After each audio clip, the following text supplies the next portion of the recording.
Wouldn't it be nice to have more freedom, fun, gratitude, connection, meaning, purpose? You know, more of everything that makes life worth living? Well, today we're going to be diving into it and much more with our guest, Arjuna Ishaya. Arjuna is a Bright Path Ishaya monk, author, and meditation teacher. And he started his career as an outdoor instructor in New Zealand in 2001 until he discovered meditation. And for the past 20 years, he has traveled the world teaching meditation as a tool to gain peace within our mind and live a better life. In 2018, he published his first book, 200%, an instruction manual for living fully.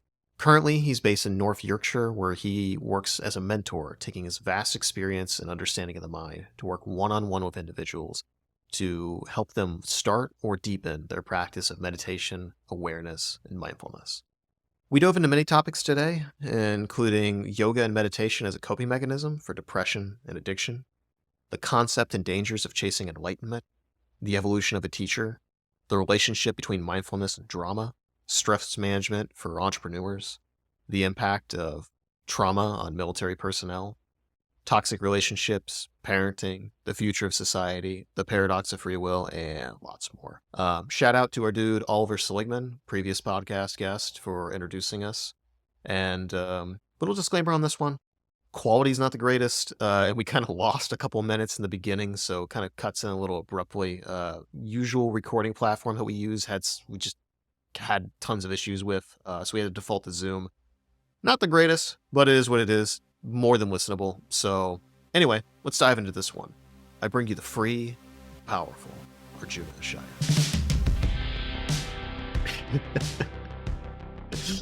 Okay. All right.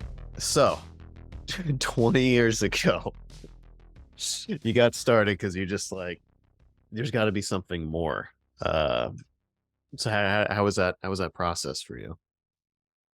Well, it was pretty confusing because I was working as an outdoor instructor and Mm. I had my life the way I wanted it to.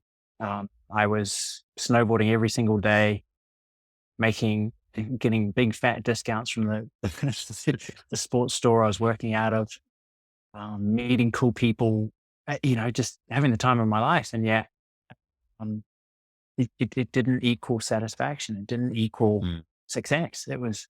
Yeah. And I knew how good life could be. I knew those powder days and the days where I was kayaking or hanging out with my friends, how perfect life was. And yet here I was miserable, supposedly with this perfect life. And I just couldn't work it Yeah. out. So Yeah. What do you think was contributing to that misery? I don't know. I think I had a voice telling my head it was it was constantly going, look, there's more to life than just this. Yeah. And I Yeah. was saying, what? Yeah. It's it's hard because like when it's just kind of this thing that's floating in the air. I mean, I've dealt with depression my entire life, and there's just this feeling of like even when the times when my life objectively on paper is amazing and I know I have nothing to complain about. I know I Mm, have no issues. There's just this nagging feeling of just emptiness and alienation and isolation. And even when I have people that I love and I know love me and I feel like I have that connection, there's still just that, I call it the void. It's mm. like you just feel like you're in this black void floating a million miles away in space and just nothing or nobody can touch you. And that's a really someone who has never experienced it, I have great difficulty communicating what that's like. Mm. It's a feeling, like, you can visualize it, but it's a feeling. I mean, was that what it was like for you, or was it different? Different. I mean, I've had depression before, and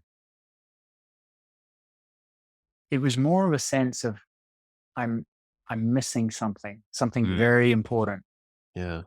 and all the adventures, all the friends, the money I was making, the everything wasn't adding up to.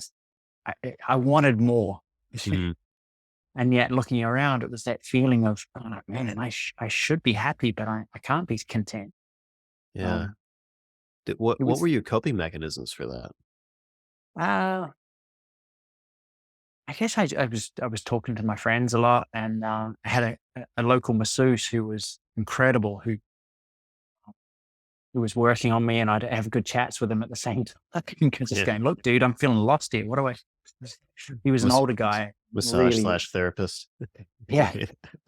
I guess well, didn't Yeah. hairdresser couldn't go there. So, Yeah. um, but yeah, it was really just to kind of keep going, to just yeah. But really, the coping, what made me feel content, made the voices die down, was a yoga practice, was getting more into meditation, was learning to distance myself from my mind, and that really seemed to help. Yeah, but it was a confusing time for sure. Yeah, I bet. What brought you to yoga and meditation? Like, how did you kind of discover that? Because I imagine back then it wasn't nearly as kind of a hot topic as it is now. Yeah, no, I mean, I did my first class when I was 17 at university, and this guy had this huge sports hall, and just thrashed at me. Yeah, And yeah, I just loved it. It was so challenging. It made me so sweaty, and yet I floated home. I was so the agitation, the disagreement with my girlfriend, it was all gone, and yeah. I literally felt lighter than air for all evening as I walked home to my little student flat. So yeah, that's how I discovered it really, and that's what really made the impression was the after effects. So that kind of opened a door for you, and then at what point was at what point did you feel like you had to untether yourself? Like, at what point was the I guess the illumination of that path strong enough that you're like, man, I gotta kind of like let my current life go, even if you know objectively your current life is pretty awesome. But I guess that's got to be a pretty hard decision to let all that go and then try down this different path that's very uncertain, but Mm. still promising. But promising of what? I would imagine you're not sure, you know? Yeah. That was a big thing of what I saw the potential. I went along to this meditation weekend. I was like, oh, this is intriguing. This is yeah, this could be good if it all appears to be what it appears. And I remember one point contemplating doing the 6 month thing and um, crying but laughing at the same time. Mm. Yeah, I've been there. I've been there. Yeah. But I had enough self awareness to go, oh, hang on, this doesn't happen every day. Yeah. Um, and it really felt like a mind heart split. Like my heart was just like, do it. And my mind was like, oh, just don't do it. And I had a good friend and I said, look, I'm terrified about this, but yet something about it seems to be pulling me forward. And he said, well, you always come back. Yeah. Like, It's true. that's genius. Was there any sort of stakes? Like, would it would what you were doing at the time, was it as easy as just like you could come back and you could slip into it, or was there anything that you feel like you would lose by making that jump? No, I mean, that was the whole thing that he put in perspective. There was nothing I would lose.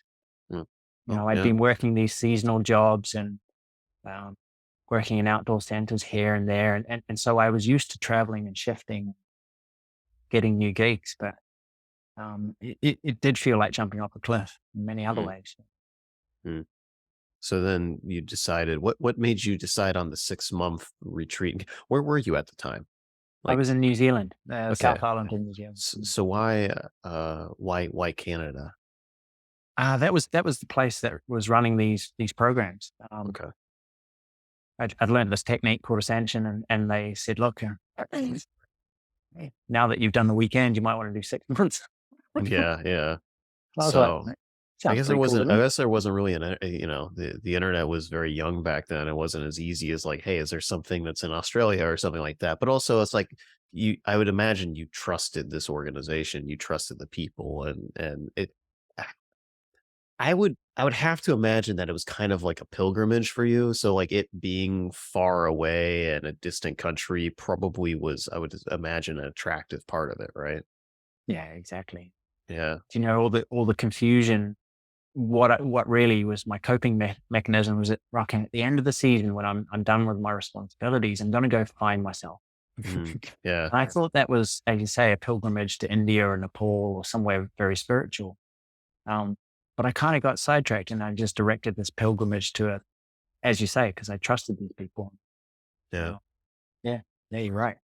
So what was that journey like? Like when you decided to go to Canada? I mean, what was I asked Oliver a very similar question, and I was just like, what did you think like uh, going to a meditation retreat for 6 months, like what that experience was going to be versus what it ended up being? Because I just imagine Mm. like you're trekking up to this place and you're like, what the fuck am I getting myself into? You know, like Yeah, it was a bit of that, but I was kind of excited because I was really wide open. I had about 6 weeks of doing this practice, and I was enjoying it, enjoying the people concerned. yeah, All right. And it was really, yeah, I was just diving in the deep end, really. I mean, I was a vegan at the time, and I wasn't drinking. I would never drink coffee. I had a very pure lifestyle in terms of that kind yeah. of thing. And I think one of the first meals they served me was rabbit stew. Oh shit. They'd trapped these rabbits that were decimating the garden, and, Yeah, and said, well, we might as well cook them up, as opposed to just killing them, wasting them. It's like, yeah, yeah. there you go, here's stew, and here's your dinner. I was like, What was that like? Did you deal with any sort of like stomach issues digesting, or were you um, fine? a little, Yeah. but it was really just the thought, the story pattern around it that was the most disgusting thing. What But, brought you to being a vegan? well, I think just early days of the internet found, I was a great admirer of Gandhi, and Mm, I was studying a few things that he was talking about, and found my way onto it. 100 reasons why you should be a vegetarian or a vegan webpage, and I couldn't disagree with any of them. mm. So, oh wow, yeah, let's do it. Are you a vegan now? No. Yeah. See, uh, I really support the conceptual idea. Like I was a vegetarian for maybe like 6 months, and then I was just like, I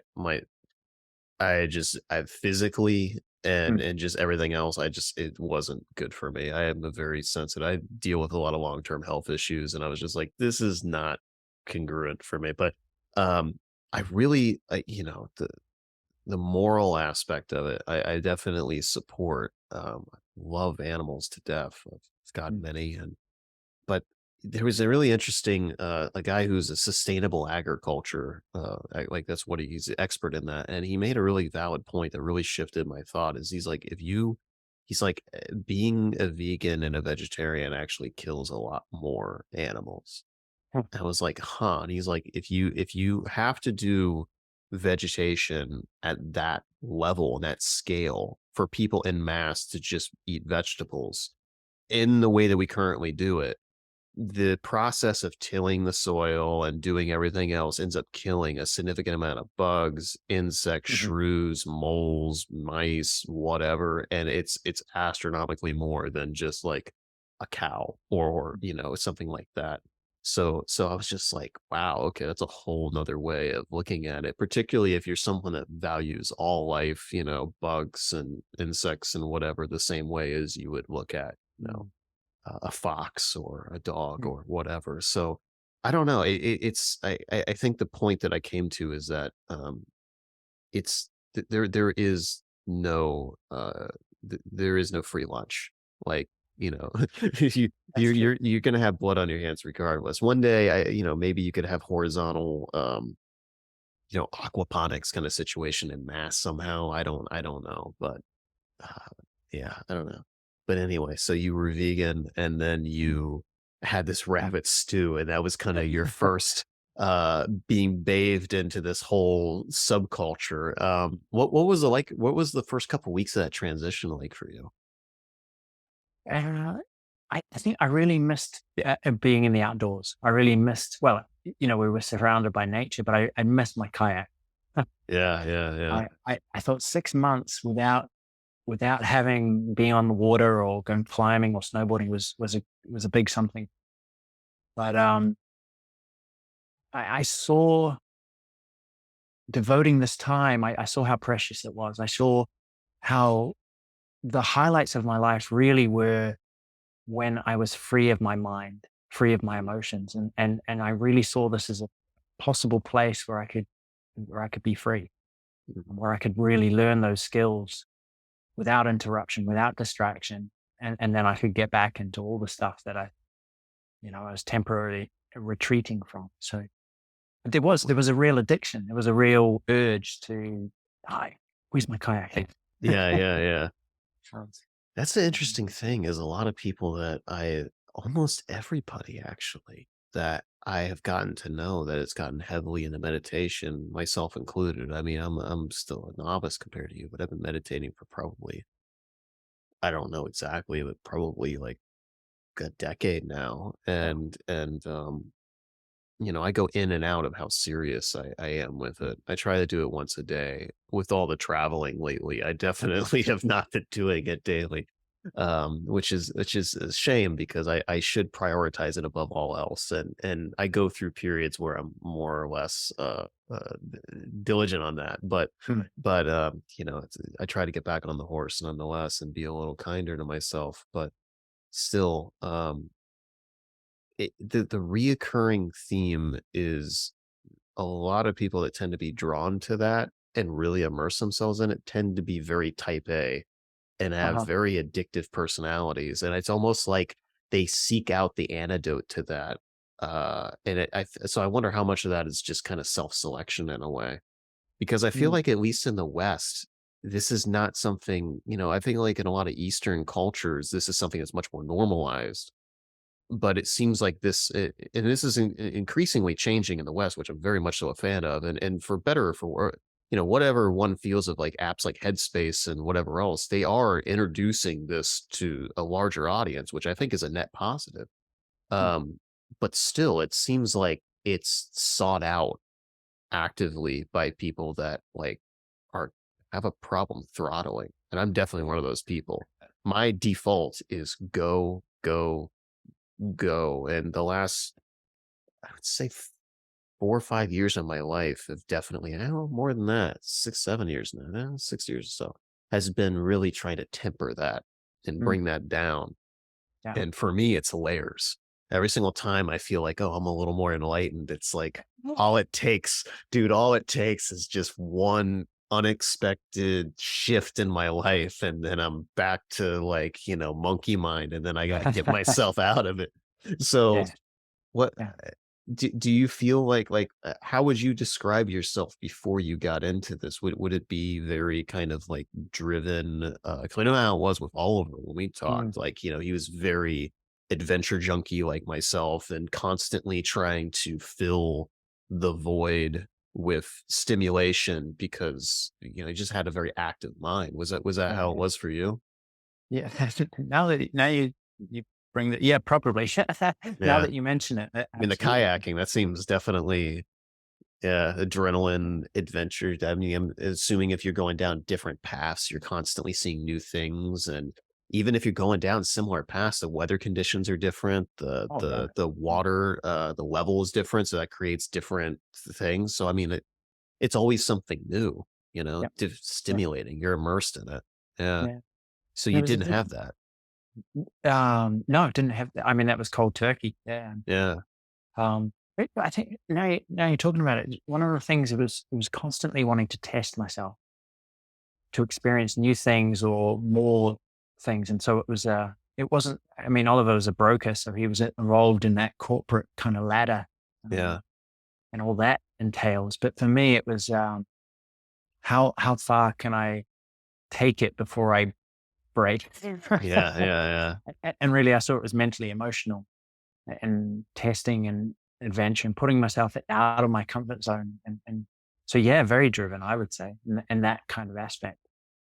What But, what was that like with just completely going cold turkey like that? Because like for me, um, I've relayed this a couple times on the podcast, so I'll be kind of brief. But um, I had a business, I had a marketing agency, and it was fairly successful. We had a team of about 10 to 12 at the time, I just was working 100-hour weeks and I was losing my goddamn mind. I was not handling it very well.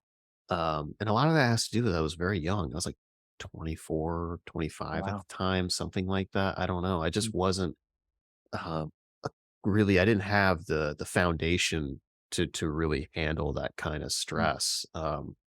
And so I just kind of I left. I exited, sold my portion of the business, and I bought an RV and I traveled the country for 2 years. And I spent, and a lot of people are like, what was crazy is that the year that the 9 months or so during that transition was actually the worst Mm, because it was doing all the already was burnt out, right? And then I'm now having to make myself unessential with the business, helping them transition, finding, learning about RVs, finding an RV, doing all this stuff, selling all my stuff, getting out of my house, doing all this stuff. And I was just already on E. And then mhm. I finally get out and it's like November. I kind of decided early in the year, like March or something, I'm going to leave. And then by November, I finally got out and I'm on the road and I'm in Ohio in the United States. And I drive down through Asheville, North Carolina, which is a little kind of mountain town. It was very relaxing. And then I go all the way down to Florida to visit a friend of mine. And I'm on the beach and I'm there all day. And I could not turn my mind off. It was insane. Like, it was the worst it had ever been. Mm, And it was like having a full-blown panic attack, and I'm just sitting on the beach for like 6, 7 hours just staring, and at one point, it's like midnight, and, there's a beach cop that was going but he's seen me the whole day, so he just left me alone. I'm the only person on the beach, and I'm like, I'm I was so close to going in the water and just ending it because I just couldn't turn it off, and the one thing and why I bring it up is because I had arrived. Like, I had arrived, like, I had gotten everything that I wanted, the dream lifestyle and whatever, but that cold turkey just cutting off all that constant stimulation that was keeping me going, like, "Man, mm. if I just do this, I just do this, I just do this, then I'll finally be free," and then when I finally got free, it was just like, I don't know what to do with myself because you're still, like, in a war zone, Like, you just have all that adrenaline going through your system, and it almost broke me. I mean, Mm. quite literally, I was so, so close. So what was that like for you? Like already kind of being like on the edge and just being like, man, okay, I gotta do. And you had all that stimulation, and then you go into a place that's like kind of rural in Canada around a bunch of monks. You're eating rabbit stew and you're just meditating, and you're like, I can't kayak, I can't go out, and I can't get that fixed. Like, what was that like for Mm. you? Well, I think I knew that was the game. Mm, I knew, and I was pretty clear on my mind and my cravings and addictions, and so I knew they were going to be there. I knew the whole 6 months was me face to face with yeah, it. yeah, So yeah. so in that kind of embracing of it, there was less struggle. Mm, Certainly didn't like it, but there was something about knowing the game, knowing the opponent, going, okay, well, you and me, buddy, 6 months. Okay. yeah, yeah. So it wasn't too bad. And I mean, the support was incredible too. They encouraged us if we were struggling to get up and just have a chat, a conversation, Mm, and not try and fight through it. So yeah, it was really good. But yeah, certainly different. yeah, yeah. What was the first kind of aha? So you went into the weekend retreat and kind of learned, the basics, and then you started. I'm assuming you started the practice pretty consistently after Yep. that. So then you kind of had that continuation, but then you went straight into the deep end, basically. Yep. What was the first kind of I guess the first kind of step in your ascension from there? Yeah. Yeah. Well, I remember the first time I talked to my now ascension teacher, and I said to him, "Look, I think I'm wasting my time. Oh I keep wow. falling asleep. I can't focus. All of these things that meditators across the world come across." Yeah. And he laughed at me and he said, "Look, dude, if I set up a row of brick walls and said just run through those and you'll be enlightened, you'd just head down and do it." Mhm. But this requires a more subtle approach. It requires letting the mind and the body, like you found out, unwind, the momentum settle down, and um, to allow it Yeah. to stop controlling for once in your life. And so that was really the first light bulb moment. Something I didn't really get at all the 6 months, but to let go and let the process, to trust the process. It's hard to do that. I mean, I'm someone that Yeah. has ADHD, and um, part of ADHD for a lot of people is dealing with procrastination, Mhm. because the thought of having to deal with something that is difficult is very anxiety inducing, but also you feel very restless Mm. because your baseline dopamine levels are very, very low. So you're constantly seeking that outside stimulation just to make your, as a coping mechanism, really, which is something that a lot of people with ADHD, particularly if they're not diagnosed, they feel terrible about themselves because they can't get themselves to do something. But one of the things, like, I went on Adderall for many years. I'm not on it anymore. But one of the things that was very, very beneficial for me is that it taught me what I could be capable of. It's almost like a crutch. And then um, even now, one of the things that I feel like it relates to this is knowing that if you just get started, then you be present in the moment, everything kind of fills in the gaps for you. Mm. And I've really struggled with that over the years of just being like, why am I trying to create why am I trying to create something that is different than the baseline? Like, why am I trying to change my baseline experience? Like, I'm just going to start this thing. And then if I really am not enjoying it, I can stop and pick it back up. But I feel like I was trying to, for so many years, I was trying to create a situation or an experience. And it was causing this constant roadblock Mhm. because it never is what you want it to be, because that's life, you know?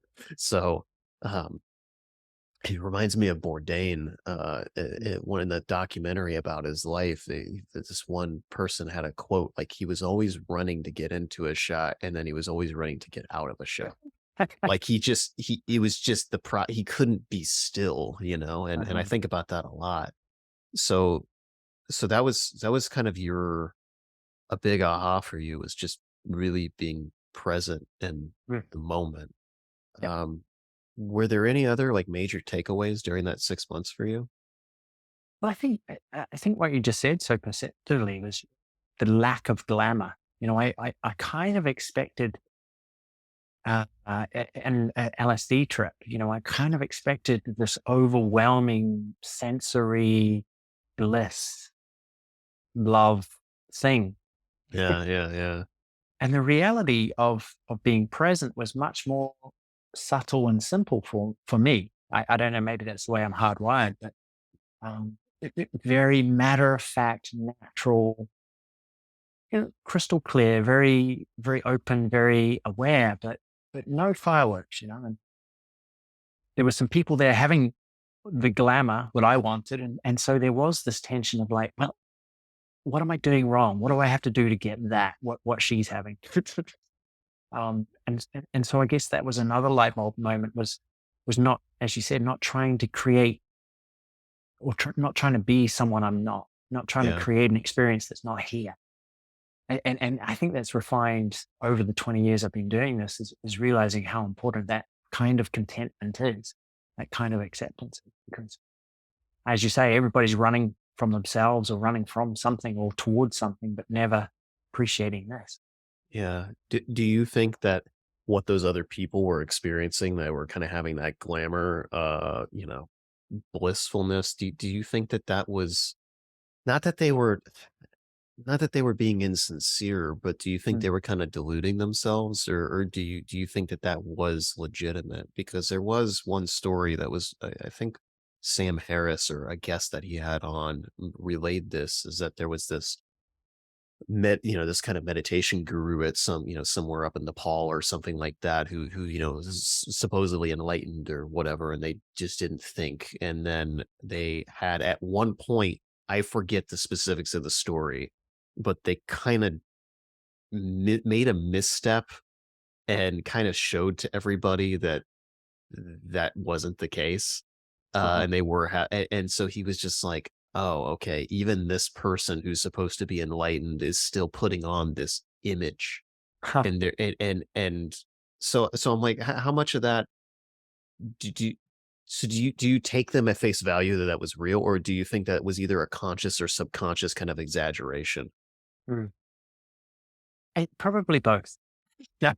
I Fair think enough. I think at the time as it was celebrated those kind of special experiences. Like, oh wow, well, that's amazing.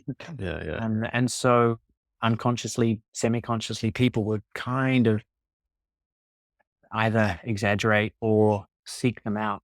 Uh, but but yeah, I see now, 20 years on, I see that, well, our organization especially is a lot more on the down low on those kinds of things, and a lot more, hey, great, that's wonderful, but what are you, who are you in the middle of all that?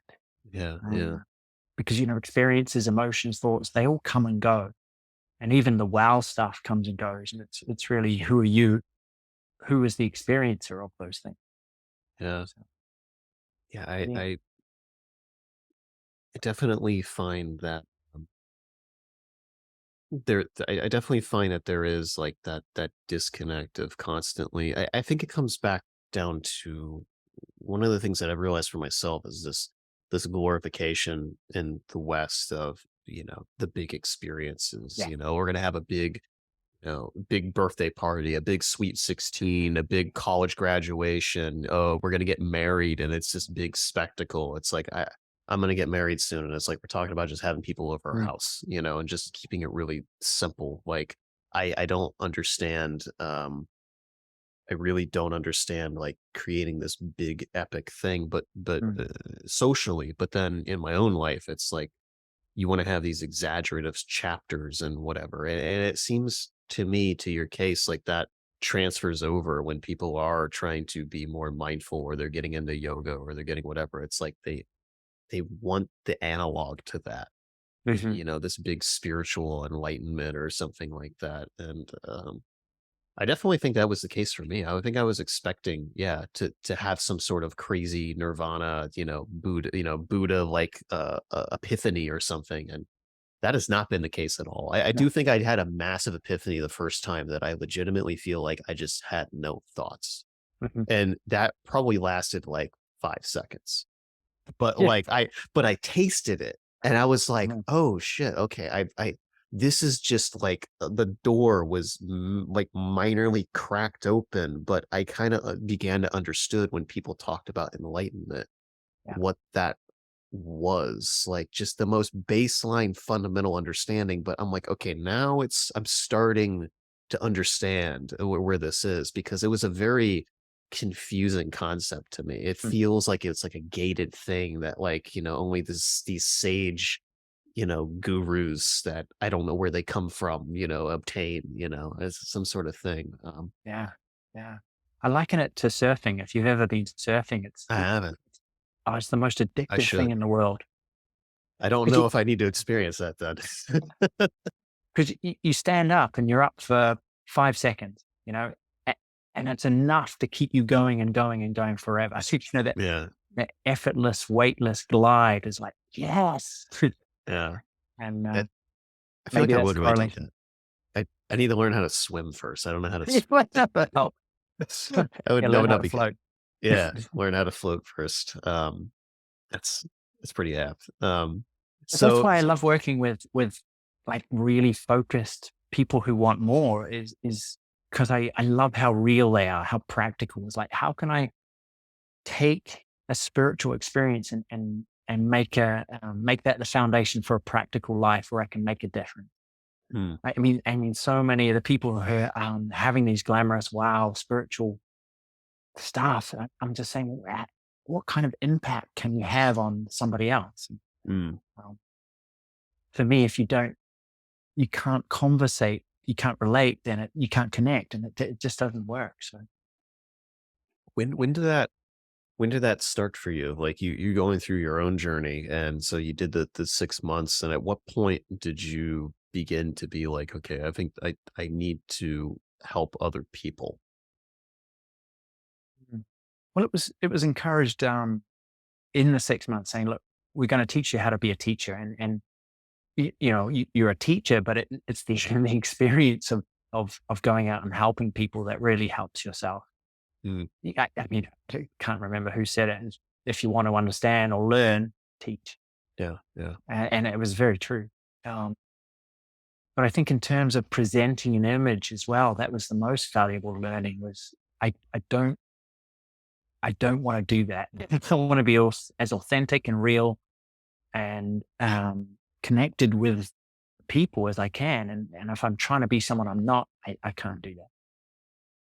So yeah, that was really the early on. It was there's a big part on service and contributing. So How would you say that your philosophy on teaching has changed? Because I know myself, like doing quite a lot of teaching and mentoring and stuff, particularly over the last decade. Like the way that I approach it is so Mhm. much different, so very different.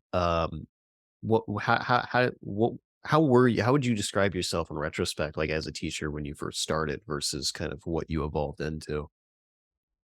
Well, I think probably very eager, very even attached to people getting it. Yeah, yeah. Um, Quite concerned that other people thought I knew what I was talking about. Mhm. Um, Scared of not having an answer. Uh, yeah, really there to impress and to prove something.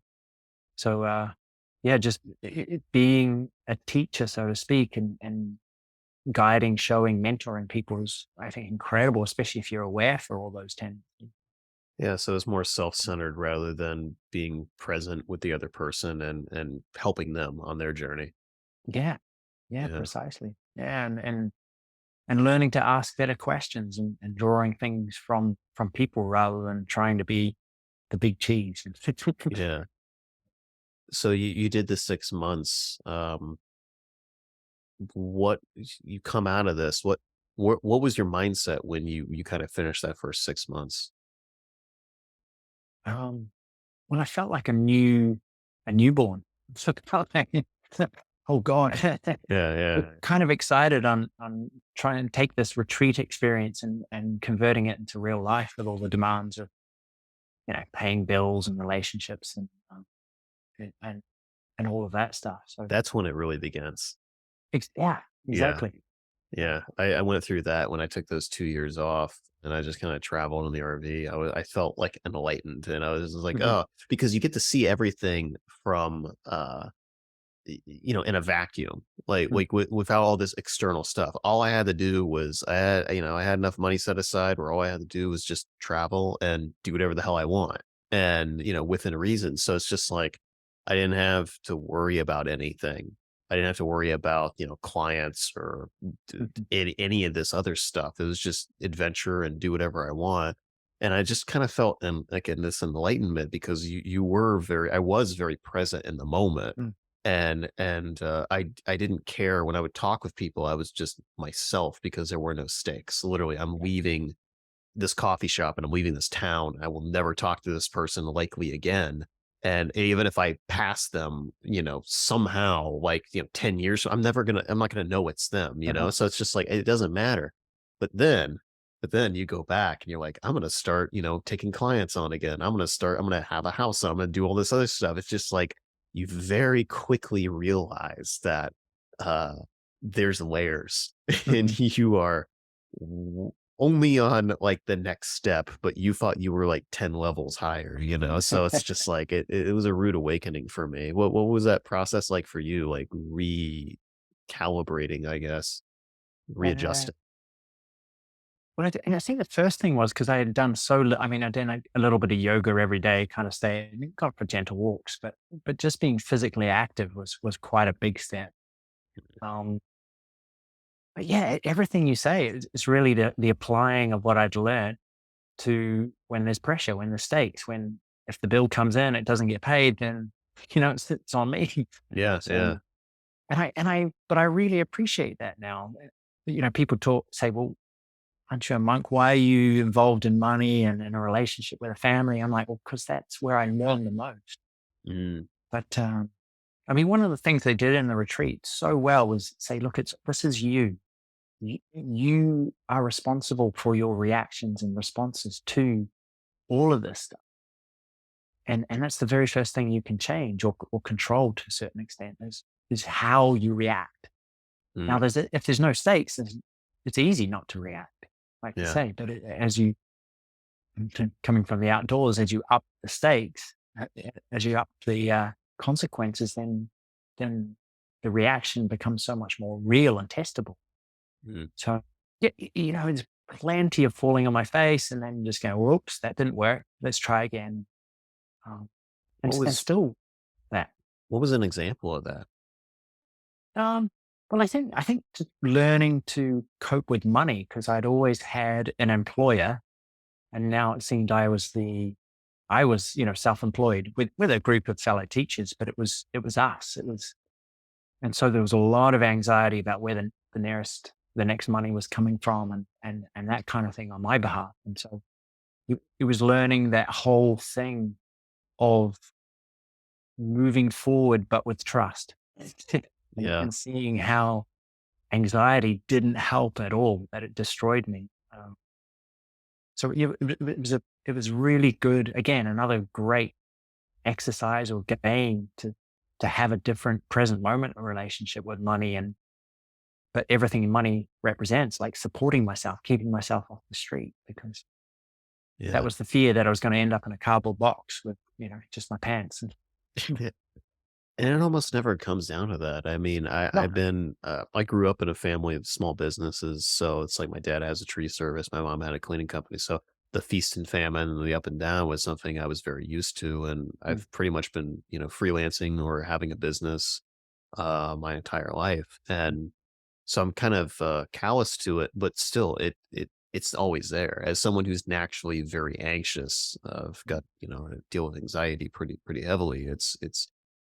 It really can be like a massive weight. But the thing that I've realized over the years is that it definitely distorts your decision making if you yeah, allow it to consume you. And you start to make a lot of really terrible short-term decisions out of this perceived desperation. And almost never, I mean, particularly in the West, there's such a safety net. Almost never is it as bad as you think it's gonna be.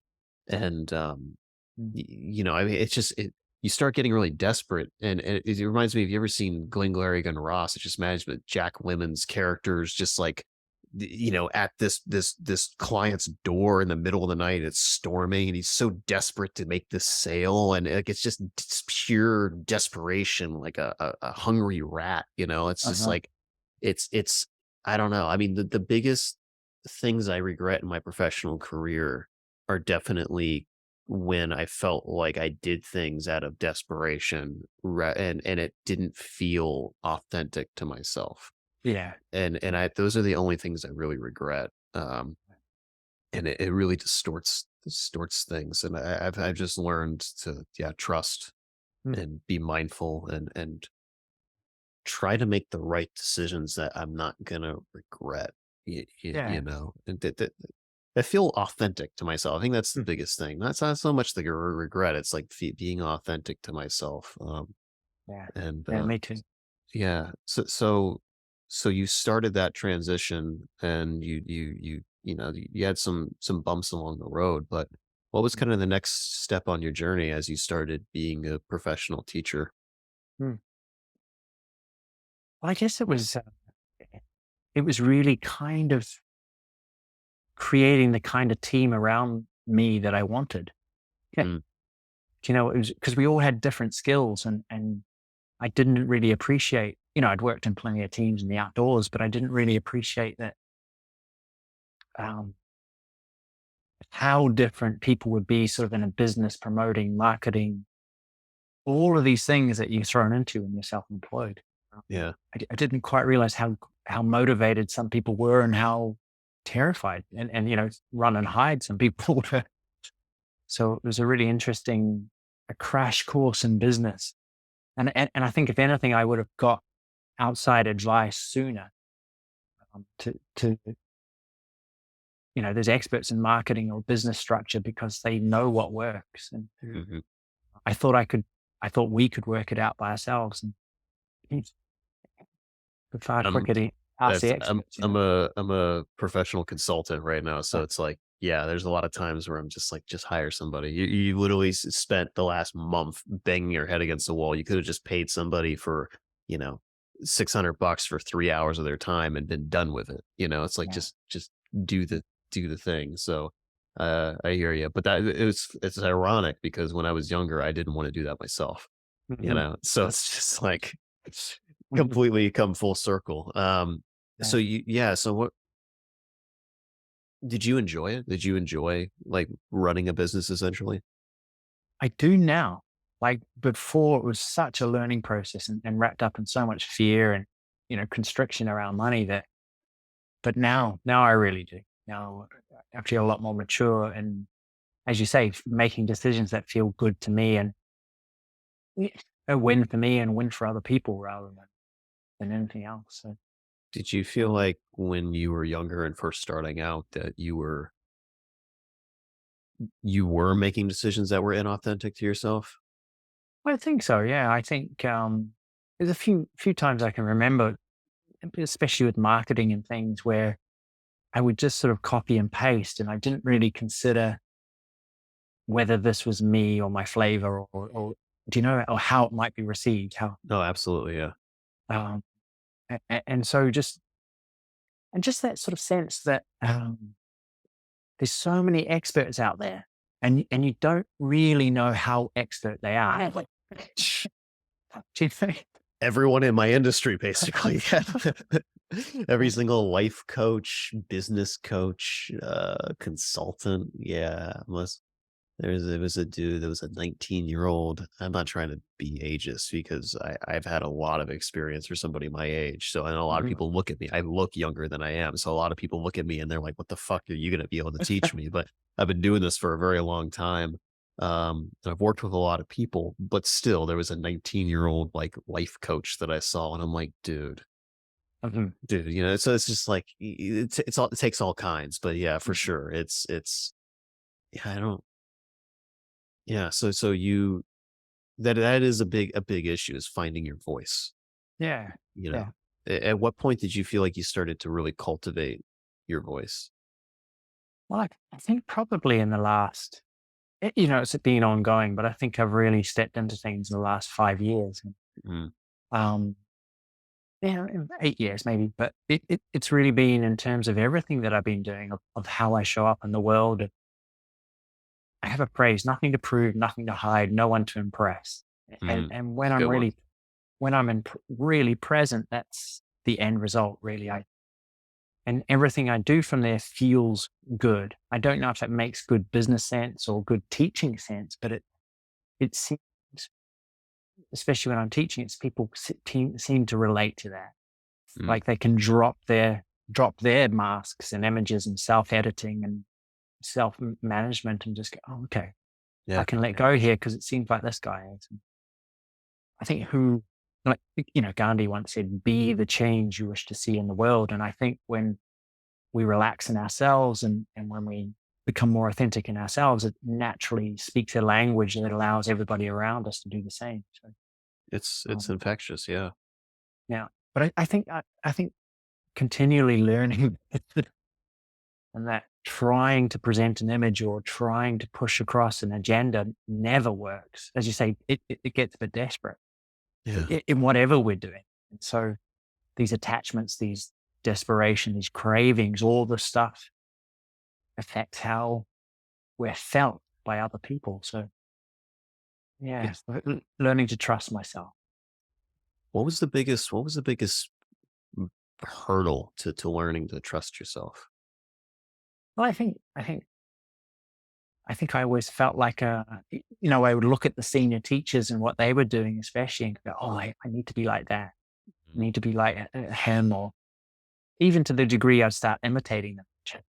Yeah. um, Sometimes that could be very useful though. because Yeah. you get to kind of put that coat on and be Mm, like, huh, okay, I kind of like this. I like this color. I don't like the fit, and mm, you start mm. to kind of experiment. I've definitely, Walter White in Breaking Bad, the show, like one of the interesting things is every person he kills, he starts to take on characteristics of themselves.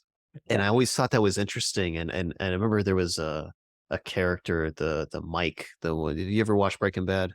Just the first season. I haven't read Okay. it. Well, Yeah. there's a character later on, and he's just kind of this, grizzled old cop, but he's very stoic and he's very present, and like almost nothing phases him. Mm. And that was something that I remember watching. And I was like, man, I wish I was more like that. I don't want to be him, but I wish I Sure. was more like that, just less reactive and whatever. And it was a subconscious thing, but I realized I started taking on parts of that. And eventually it just became a part of me. And I realized that a lot of people in my life, I tend to kind of assimilate parts of them into myself. And Mm. and a lot of that just starts to be an intentional thing, just like, hey, I'm going to try and be a little more like this, and it plants a Yeah. seed, and then you start to go. So I think it can be Mm. beneficial to kind of put on that coat, if you will, but not try and get a facelift, like Yeah, try yeah. not to Oh, copy it exactly.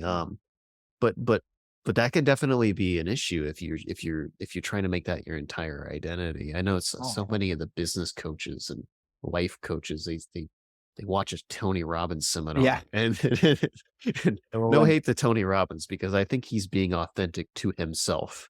Mhm. But most people that copy that are not being Mm. authentic, and it's it's Yeah. it's try hard. But Well, it was definitely my problem because I'd mistaken the value or the attribute for the person, okay. and when the person failed in some way in my eyes, um, but really I saw they didn't value the same attribute or value that I did, but I was placing that within them. Mm, But I mixed it up hand in hand with the person and go, "Oh, well, there's no such thing as courage, or there's no thing as fairness, which was valuable to me, but I wasn't seeing it expressed in the people I admired. And all that was an invitation. Well, that's important to you. You got to step it up and display it and be it. Um, because I think it's easy for people to throw the baby out with the bathwater and recognize that even our heroes, we can see so much of ourselves in them, but we are not them. They are not really what we want. yeah, yeah. Something like that. That's what I got tied up in anyway. At what point did you just kind of what's the book, the Mark Manson book, The Art of Not Giving a Fuck? Mm, Like, at what point did you kind of just stop giving a fuck, and you just started being like, okay, this is gonna be, I'm gonna be me?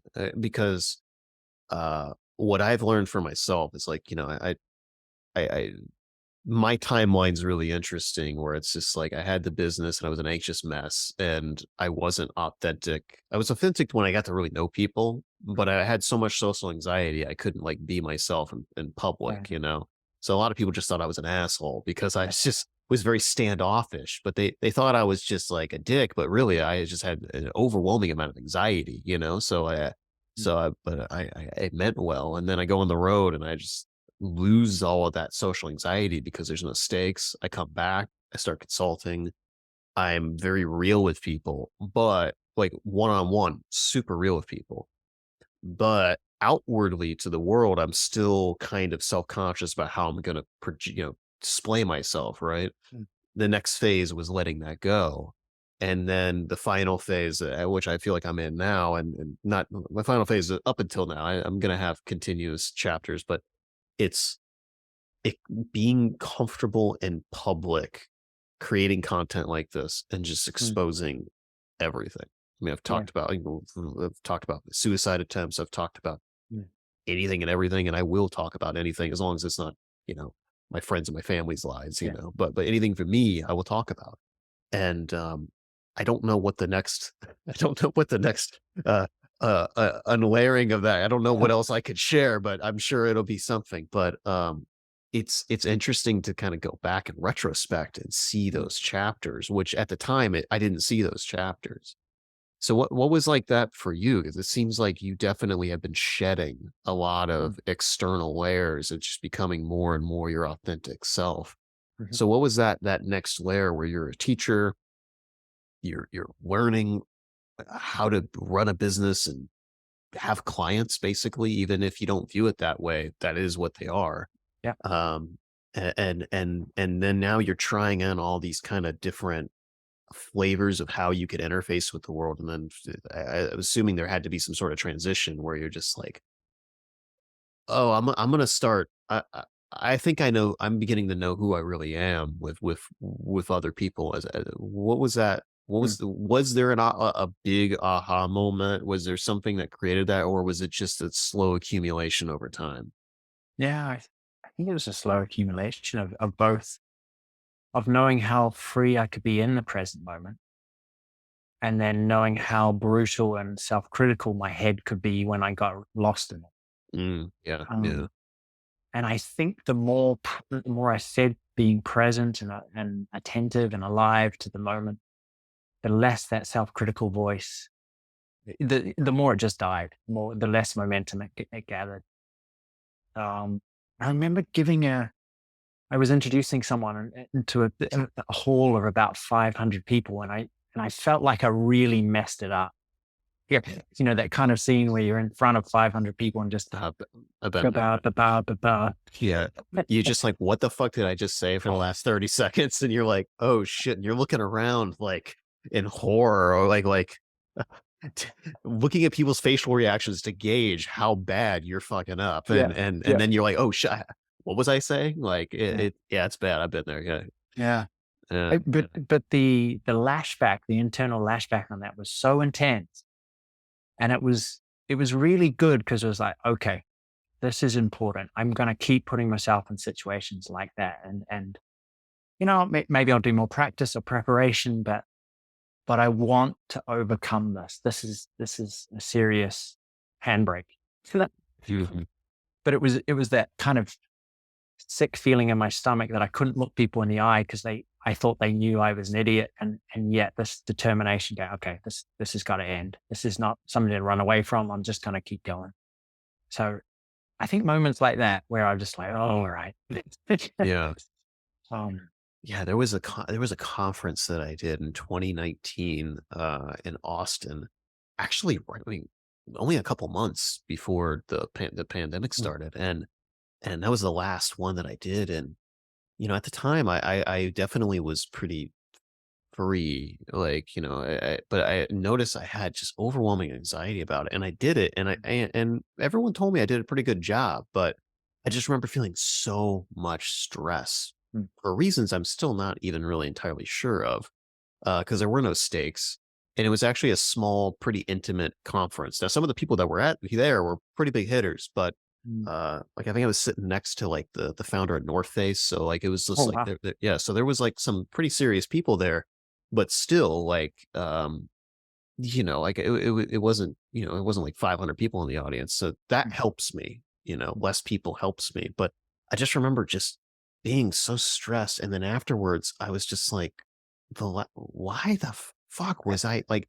Why did I allow that to ruin the last yeah. week and a half, 2 weeks of my life? Like, Mm, and then I was in Austin and I remember I just like all of them went out and they had an evening and all the other people in the conference, and it's like 9 o'clock and I'm back at the Airbnb and I just pass out because I was so exhausted. I'm like, I didn't even get to enjoy this trip that much. Like, what am I doing?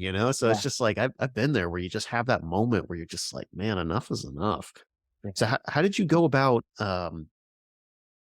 how did you go about trying to kind of change the course of that? Like I'm assuming you did something proactively to try and shift Mm. that, right? Well, I think it was the just putting myself in, not to stop putting myself in situations like that. Mm, And uh, yeah, I think that was, but just to, it was really a big boost. Go, no, I just got to keep walking this path. I know it's working. I know being present and showing up and being authentic is perfect. I want to find this nice balance between preparing being ready, knowing what I want to say, but also fluid and present and being able to go, to move with the audience. And Hmm. I think the more that I've done that, the more trusting I am of my ability to meet the need of the audience rather than stick to this rigid plan that I've come up with. And so that's, I mean, just putting myself out there, I think is, and I'm sure there'll be more times, but just doing it time and time again and being present, not letting the anxiety kill me, is all, this practice makes perfect deal. I think it's just very true. Yeah, yeah. Let's take a quick break real quick. I'm Yeah, gonna I'm sure. gonna hit the bathroom and get some more water. I'll be right Will back. do. Same thing. Alrighty, and we're back. So you were essentially just like trying to, I suppose, like you've been going through this process of just kind of like unlayering yourself and being more present with being a Mm. teacher and a professional and all these things. What else was going on in your life at the time? Because that's just like one kind of sphere of things. Like, so you, on the timeline, you went through the 6 month retreat, and then you started going through and teaching and doing all this. At what point did you like meet your wife? You start having a Mm. family, all these other things. Like, what point did that kind of start? I met my wife maybe 7 or 8 years ago. So kind of not very long and, well, quite recently. Yeah. But I'd only really had one significant relationship as a monk, but before it, Mm, and it showed me a lot about what I didn't want to be in a relationship. mm. How so? um, well, I was very at, not attached. Well, I'm not sure what the word is. Aversive to. We didn't have a great connection. Mm, It seemed like one day it was incredible, and then the next it was just fights. mm, Yes. And she was in a Shire too, and I'm like, we're on the spiritual path, and yet 50% of the time there's all this drama. you yeah. know, and for some reason I was just drawn back in. Like, I think we broke up, and we got back together like 3 times. But it really showed me this kind of weird, yeah. I didn't want a life of drama, and here I was, just I couldn't seem to see my way out of it. Do So, you think that has to do with it kind of scratching that need for some sort of novelty or like peak emotions? Because mm, if you, the rest of your life, if you went from kayaking and having all of this thrills and having all of this kind of turbulation, which could have been a positive, you just having the peaks and valleys, that variety, and then you shift your life to just being very okay with things being pretty flatlined, mhm, and that kind of push and pull of the relationship might have, from my mind, like in the outside, it makes sense if that was kind of like that, kind of scratching that itch that was still kind of lingering beneath the floorboards there. Do you think yeah, that might have been a factor at all? possibly. I think one of the big things was just the amount of control or judgment or should. You should be like this or you shouldn't be like Mm, that. That I had for her. I mean, I think about it now. I think I could have had a much better relationship with her, even if she hadn't changed. mm, Just because I know now the ability to let her be her and have her sticky points or drama or whatever. But I was fighting fire with fire, and so I think that was one of the biggest things that it showed me was the amount of, well, it showed me where I was. She was a mirror for me too, in that, yeah, for sure. right, all the self judgment and the self, well, don't do that, don't make a mistake, you should be like that, like this kind of quite rigid, harsh way of self defining. Um, having expectations and prejudice as well. And that was just showing up time and time again with her. So whether it was also an unconscious, I don't think it was an unconscious desire to create something. Fair enough. Because I quite like that. I love those days where we were not fighting. And it was fun and it was easy and conversation was wonderful and all the rest of the things that go towards a great relationship. But yeah, it was definitely quite feisty at stages. Yeah. How would I'm assuming you guys had some transparent talks because you got in and out of relationships. How did you guys both approach that when you would kind of have a transparent conversation about your relationship, both with you guys having the toolkit of kind of being mindful and practicing ascension and having this mindset? Did that influence like those kind of peaceful moments? Like, were you able to kind of come back to, is that what kind of brought you guys back together? Yeah, I guess so. It was. I think ultimately we just weren't a good fit for each other, personality wise and need wise. We weren't great at all. But I think sometimes, like a philosophy or a practice, we used it as clubs a lot of the time. So the transparent, honest communication wasn't compassionate. It wasn't trying to understand the other person. It was like, no, you let go. No, no, you let go. No, you let go first. Just, do you know, it was kind of just your average erratic relationship, but with a spiritual kind of flavor to it. Yeah, So, yeah.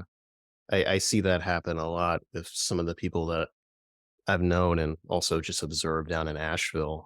Because Asheville, North Carolina is kind of like a little mini Portland in the mountains. There's a lot of people that, you have various degrees. You have people that are probably more like you and myself that, pretty rational, people that maybe alternative and don't really view the world in the way that, the average person does, whatever. But then you've kind of got this spectrum that goes from, people that are kind of a little more junior in that to, people that are way more into the fringe and kind of take that subculture to its most extreme. And then you've got the kind of people that really believe hardcore in crystals and stuff like that, and they're kind of well intended, but you can tell that they're not quite all there. You just have this vast spectrum, but it's all pretty much bathed in alternative, culture. And you'll see people there that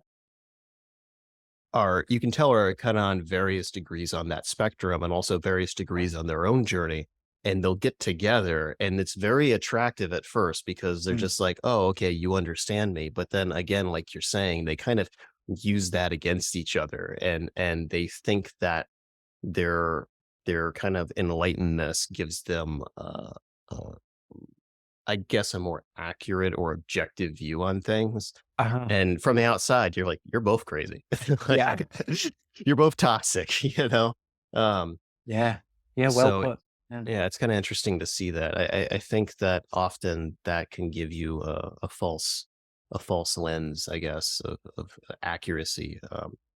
I know that's the case for myself. I'm really, really good at dissecting, seeing people from the outside and being able to read people. That's my superpower. But I feel like I'm fairly good at self-awareness, but every once in a while, like my blind spot, because I trust that intuition so much, my blind spots can be massive and huge because I trust that intuition sometimes too much, so Yeah. it's just, that is definitely a thing that I'm continuously working on.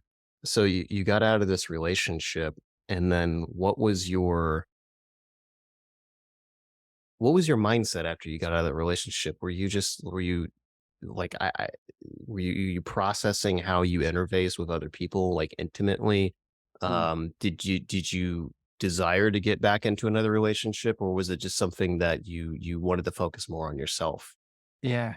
No, the first month, I think I was just so glad to be like a finally done. It was like, oh man, what was that? Yeah, yeah, yeah. I've been crazy for the last 18 months, and but definitely I wanted to give it another shot. I really enjoyed spending time with someone special, and I wanted more time. But I think looking back now, I didn't realize that it was me. I think Mm, like I had a big part to play in that. And at the time, it was like, it was all her. She's crazy. I'm glad we're finally done. yeah, yeah. Um, so yeah, it was very much a case of, great, who's next? Yeah, yeah. So what was the rest of that? Like, what was the rest of that timeline like? So you dated her for 18 months, and then afterwards, you how long until you met your wife? Probably a good 4 years, a good 5 years. I didn't really date anyone. Um, What was I- your life like in those 4 or 5 years? well, it was very, it was great because everything was moving on, but I knew that I wanted again to meet someone special, to have something deeper than I knew I could. Ironically, with my previous money worries, I came to a point where I knew I could live in a cardboard box, Mm, but I I wanted more from life, and I wanted some. I wanted, yeah, just have a good connection with someone. I was never interested in having kids, but I wanted to meet someone who I had, well, great fun with, who was someone on the same page. And so, yeah, this girl finally turns up sort of 4 years later into my life. And it was kind of one of those things. It was obvious I just wanted to spend more and more time with her. So how did you guys meet? I was actually, I'd come back from Mexico. I was living out there. I actually had a short-term relationship with this Mexican girl, and it just didn't work out. I was a fish out of water in that culture, couldn't speak Spanish, and Mm, yeah. she wasn't interested in coming back to England. And so it just kind of, it just died through. How did you end up in Mexico? Well, I met this girl out I went to a meditation retreat in Mexico, met Mm, her out there. Yeah. So I went for a month. I hadn't really spent a long time on retreat since 2003, and then did that. So that was, that was amazing. So yeah, basically just stayed in Mexico fair enough. and came back and was just staying with her parents who I'd met through meditation. And she just came home. She was from New Zealand. She was, sorry, staying out in New Zealand. She came home for a quick holiday. Yeah. She canceled her tickets back. So it was very cool. So, what was different about that relationship? Hmm. I think I'd matured a lot. I think I realized that the impact of me and my judgments and my enlightened ego on her. Um, I think there was just a willingness to keep going no matter what, and take responsibility Hmm. for for for how I was feeling, um, for my judgments on her. And yeah, I think I was just in a lot better space, really, in terms of much more ready to have a relationship, more mature, you might say. At what point did you guys decide to have kids? Because you said you weren't keen on having children. Mm. What what changed? I think I don't know if anything, just I think it was just a gradual thing again. I think she was having more conversations about wanting kids and before we got married. And I think I just came to the point, was like, yeah, you know what, I'm probably as ready as I'm gonna be, as opposed to this total no way, never, not at all. I think it was, no, yeah, I think this could be fun. I think this could be could be cool. So What about having children? Do you, if you had, what do you think you would have missed if you had decided to not have children, or it just didn't happen? mm, no, I think there's just a whole new level of love, a whole Mm, new level of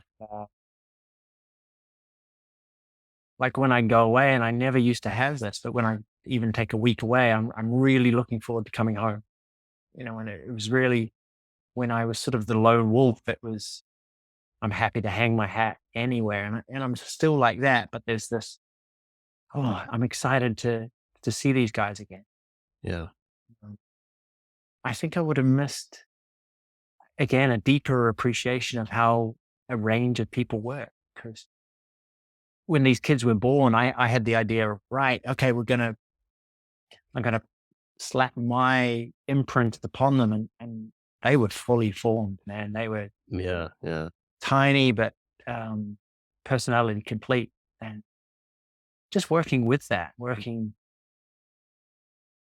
humility too, to say, to get down on their level now and just say, look, I'm sorry, I messed up. How can let's do something, let's find a solution together. Throwing the rule book, trusting intuition as well. The rule book say this, do this. And sometimes it's obvious this little person just needs that. Or yeah. my wife needs this, so What was I your think biggest misconception of being a parent, being a father? that it was going to be easy. No, Do you have kids? I do not. I've been very, as younger, I was militantly against the Yeah. idea. I've definitely softened on it. I'm still leaning towards no, at least for the next probably decade of my life, Mhm. just because there are things that I want to do.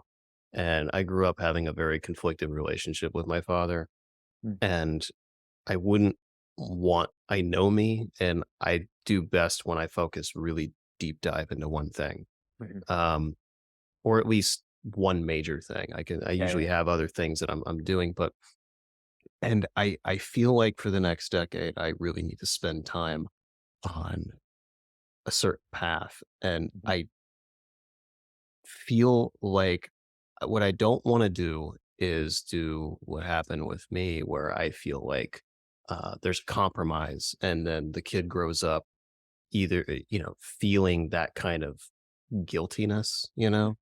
and I don't want to imprint that. I don't want to do that. So even if I did want to have a kid, I would definitely want to wait a while. Mhm. Yeah. And that's just, whether that's accurate or not, y- I don't know, but it's something that, like, having experienced that myself, I just wouldn't really want to put somebody through that. No. But who knows? I don't know. Maybe 5 years from now, we're talking, and I have a different perspective. I've given up trying to predict Yeah, how yeah. I'm gonna feel. I mean, there's really only a couple constants, and that have never really wavered with me. But that's like, Mm. a fraction of a percent, of everything. So, Yeah. um, what? Yeah, I guess. What? Well, I guess that was one thing that I thought too, is it'd be easy to balance my ambitions and goals and sort of personal stuff with having a family. I thought, maybe it's just being a guy. It's like, okay, wife, you look after the kids, you run the house. I'll Yeah, I'll yeah. charge ahead with my thing. It's Would become a she lot okay more. with that? Oh no, Okay, I figured. she's not the kind of girl who's, no, you run along and do your thing and I'll support you. Yeah, I'm satisfied raising a family. That's not her. So yeah, it's finding balance. It's finding focused time to focus on my work, to go kayaking when I can, to have adventures, to look after health and fitness, and have family time and have wife time. Just yeah, that you just don't get told how, you don't realize how much time you have until it's not there. yeah, yeah, yeah. I mean, that's another thing for me is, like, I have ADHD, and I've gotten a lot better at mitigating that, but I still deal with it. So, like, the thought of having even less available resources than I already do, it takes me a lot longer to do things than, a lot of my Yeah. peers that have the same kind of life path experience, and whatever. And I feel like, for me, I enjoy it because I can go, perhaps, I don't want to say I can go deeper, but I can do it in a different way, I think, Mm. perhaps, than they could, but it takes me significantly longer. Yeah. So, I worry that if the amount of available time and resources that I have, like, it's one of those things, like, will the constraints cause me to be more efficient with my time? Or will it be like other things in my life where it just stresses me the fuck out, and and Mhm. I have to compromise something? And that is something that right now I'm not willing to do, but again, that might change. How do you feel like having children both compromised but also empowered or bettered your professional career in any way? Well, I think I have such a great understanding of what it's like to have kids. Mm, I mean, beforehand, I was always kind of a little bit like, well, if you make it a priority, you'll find the time, you know. mm, And yeah. now I realize that that holds. That's very true. If it is important to you, you'll find a way. But at the same time, there's so much unpredictable demands that the best plans sometimes just get shot. But Yeah. it does also show me how important it is to look after the basics. If you want to be a good father, then you have to look after those basics of emotional and mental well-being, of really connecting with the present moment, of exercise, good food, good sleep. All these things give you so much more. Um, so in some ways, it's given me understanding of why people don't, yes, but an increased appreciation of why you must. Mm, Especially and things like planning. I need to plan. I can't just plan a weekend spur of the moment now. It needs to be okay. If we want to have a fun, exciting adventure this weekend, we got to start doing it sort of Wednesday, Thursday. yeah. um, Yeah. but There's a lot more variables. There's a lot more oh yeah, logistics. Yeah. yeah, I mean, I feel that even with our dog, like he has yeah. severe, he's a German Shepherd Greyhound. He has severe anxiety. And like it's very difficult for him to not be home. Mm, So, getting somebody to stay with him and whatever else, like mhm, it can be that. And I'm like, that is kind of like a trial run for me mm. with having a kid. I'm like, it's like that times like, 50, so it's just like, yeah, I don't, it's difficult. But what, what is it been? How old are your children right now? 2 and 5. Okay, wow, wow. So you haven't really has the practice of kind of ascension, mindfulness, all this stuff with the 2-year-old. I'm assuming that hasn't been the case, but with the 5-year-old, has any of that? Have you kind of begun to interface with them in that in any way, or do you feel like you've kind of planted the seeds in any way on that? Yeah, I think so. I think so. And both my wife and I never want to say, "Hey, this is what you're learning," Sure. but just generally being aware, just teaching her. Hey, we'd stop and say, "What's the sound of the rain on the trees?" Or can you feel the wind on your skin? Or how does that food taste like? Or hey, tell us one thing that you're really grateful for today. Or is that kind of um, getting her to be more aware and more focused on some good things. And um, so yeah, but the same with my boy. Just and again, being the change I want to see in the world, being really present with them, Hmm. and especially with my mobile phone, being extra mindful of those times where I'm just, I'm teaching them how to live, and if I want them to teach, if I want to teach them how to look at a screen, then well, that's what I don't want to do. So I'll put, really, really, really mindful of that kind of thing as well. Yeah. I Yeah. mean, with Gen Z and everything, like, I'm a millennial, so I grew up on the internet because I got Mhm. started really, really young. My aunt was, in IT, so I grew up very, very young, being on a computer compared to most people, and being online. But still, like I have an idea of what the analog world was like. Mhm. Like I know Mhm. what all that's like. But like my sister and who's 7 years younger than me, and some of my friends who they're older and have younger children. It's like they're all, early teenagers now. It's like that's all they know. Mhm. They don't remember the before times, so Yeah, it's yeah. just like before social media. And Jonathan Haidt, he's definitely, he's done a lot of research, and I think it was like around 2012, 2013 when social media really started to hit Mhm. off. Massive increase in teen suicide, depression, particularly among young women, young girls, I should say. Like it's bad. And it's interesting because to me, the TikTok generation, they seem to be kind of self-aware of all of that. And I'm curious to see how they evolve over the next 5, Hmm. 10 years and what their relationship with media and everything. They're very cynical. And I think it's because they kind of grew up seeing the millennials, I think, still kind of in general, while cynical, still kind of buy in to the institutions and everything a little more. And I don't necessarily mean like, uh, what I'm getting at is like, established media news outlets and whatever. And I'm in marketing. Most of the media is extremely skewed regardless of the flavor. A lot of it's propaganda Mhm. that is gamified, and it's not even like people sitting there, like Illuminati style. It's just literally they are optimized for drama and clicks and everything else. It's their the incentive. But what I'm getting at is like it seems like Gen Z as a whole are a little more skeptical of all of that. But what the thing I have noticed is they don't really have a toolkit for what to do with that. Like you were saying early in the Mm. conversation, like you felt like there was just something more, but you didn't know what it was.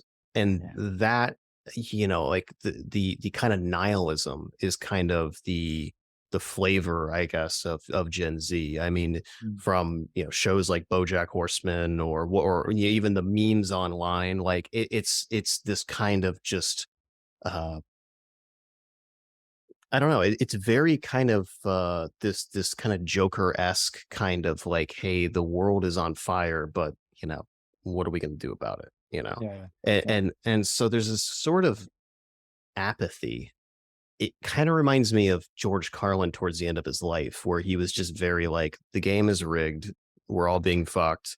Nothing we can really do about it. Might as well enjoy the ride. Let's do a little TikTok dance. Let's Mm. into the oblivion. I don't know, but there definitely seems to be this. I mean, I'm here in Ohio, where the Rust Belt in the United States, where the opioid epidemic is really, really bad.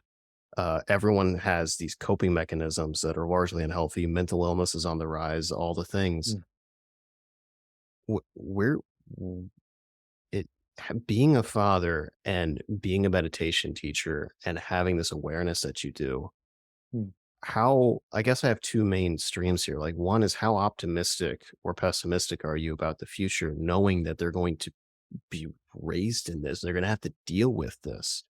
Yeah. And the second is like how are you going to do your best to kind of steer them or guide them in a direction that hopefully gives them the toolkit to be able to navigate that Mm. without it consuming them, you know? Yeah.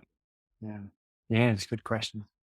I think I'm optimistic mainly because I know the dramas and the challenges of my upbringing may have been different, but in many ways I needed to go through them so I could come out the other side Mhm. stronger.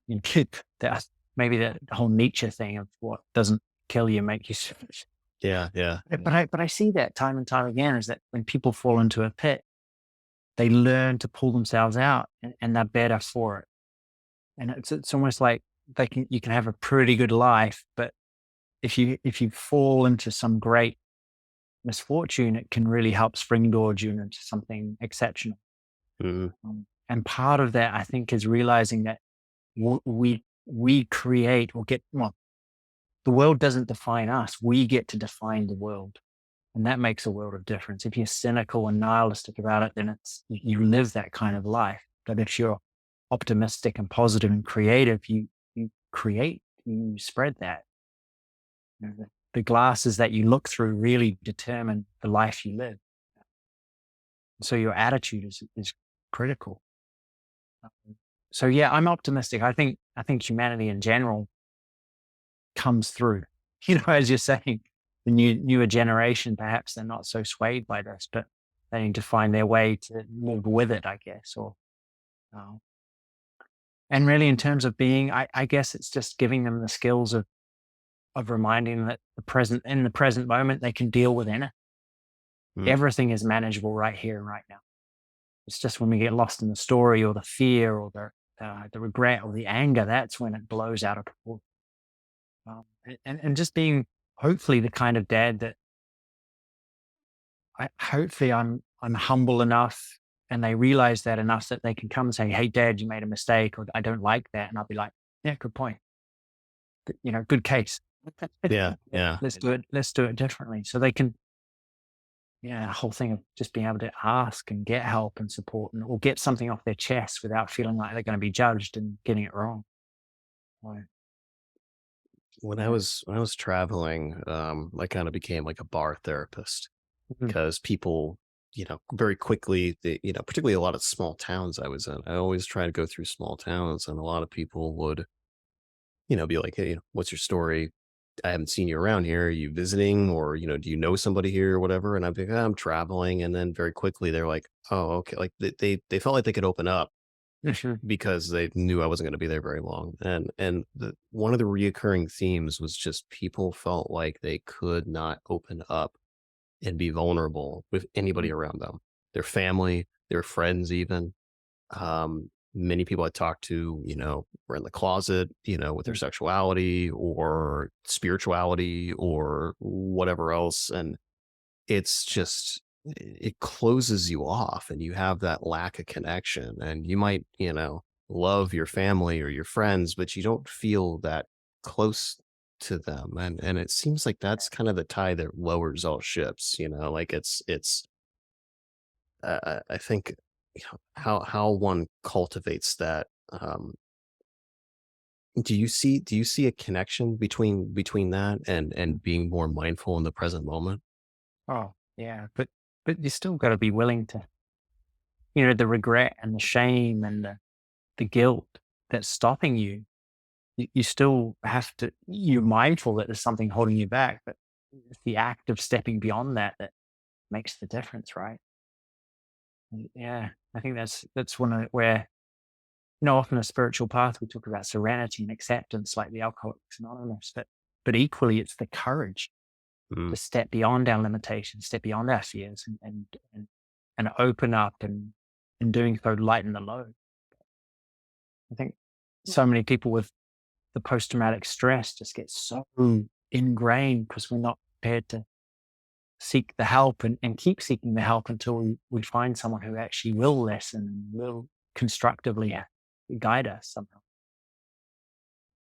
It's a big thing to have the courage to do that to somebody, maybe a family member or a therapist, and then find that they're not interested or not qualified or not even downright judgmental back to mm. us. It can shut us down for a lifetime.